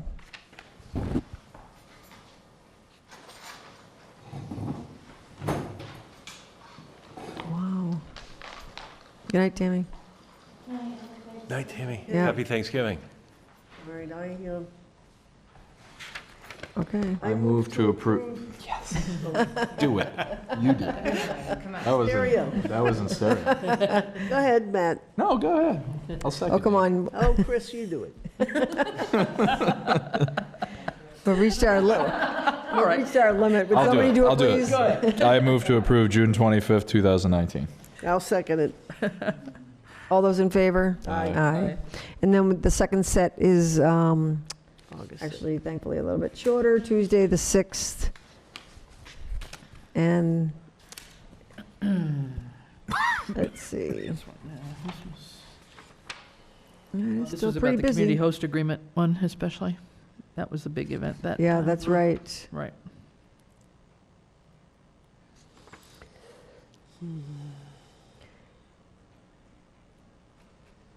I move to approve August 6, 2019 minutes. I'll second that one. All those in favor? Aye. Aye. Aye. Anything on the pending items? A lot of them are already, we've talked about open space plan, Doer Green Communities Grant.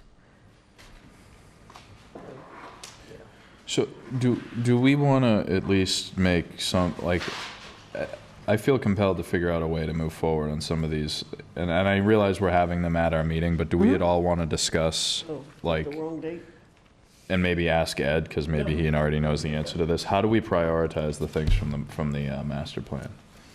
Like, how do we get the populace involved to, like, make some categories, make some votes, so that we have a good tally on what our direction is? 'Cause I think feel our like- next step is what I mentioned about having a combined meeting with master plan, planning board, since they're on every single step, Issue, and yeah. also the select board. Yeah. And I realize not everybody will be able to make a meeting in early January, but I think my sense is that's the next step. Yeah. What do And I you- think everyone who's available from those three committees, I mean, it would be great if they could all make it. Yeah. But I think that would be important.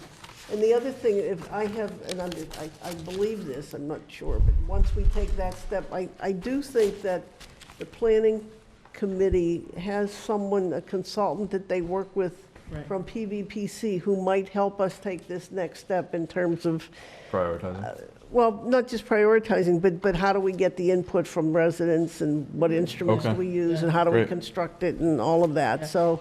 Great. And I think too, that from what we've understood, the planning board is really working on some of these bylaws too.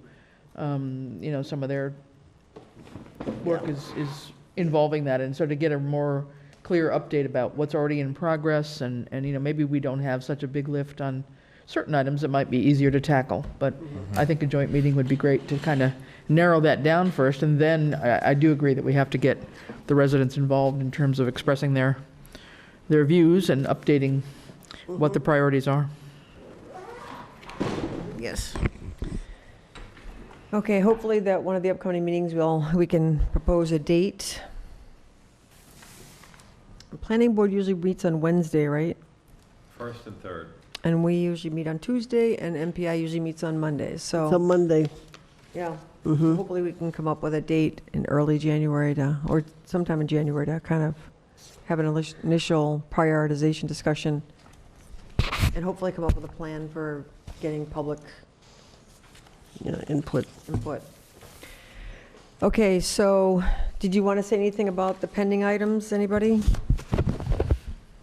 And the next select board meeting is the 10th. And as of right now, we have the 17th, and then in January, but we'll see how that goes. Could I just add to the pending? Sure. I know I said I'd do it, I can't find it, but the quarterly report scheduled by department. Yeah.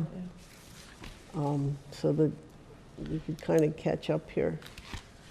Yeah. I'll still look. I know I did it, and I know Ed revised it, but I can't locate it. I'll just go from, now that I know that it wasn't really supposed to end in Yeah, the just. summertime, I'll just pick it up. Self-renewal, And- yeah. And we'll be a little off, because what I'm going to do, since you've asked for the fire chief at the 10th, is I will also ask for the police chief and the highway superintendent, because I think, if my memory is correct, that's the correct group for a quarterly report. Okay, good. Yeah, I think with budgets coming up, we need to hear from these people. Yeah. Yeah, that's a good point, too. And then, yeah, with the finance committee, too, it's, Yeah. Need to strengthen that. Okay, so open time for the public. I think we've outlasted them. And so we have one executive session item. Originally, 3 were posted, but there's only one that is actually currently needing to be talked about. It's Mass General Law, Chapter 30A, Section 21A, Number 3, to discuss strategy with respect to collective bargaining or litigation if an open meeting may have a detrimental effect on the bargaining or litigation position of a public body, and the chair so declares. Local 98, International Union of Operating Engineers, the highway. Could I have a motion to go into executive session? So moved. So, Second? You guys are quick. Okay, second. roll call vote. Tishman, aye. Roland, aye. Fowles eye. Road 9. We'll take just a couple minutes to stretch. Oh, we have to call to adjourn. We will not be returning to open session.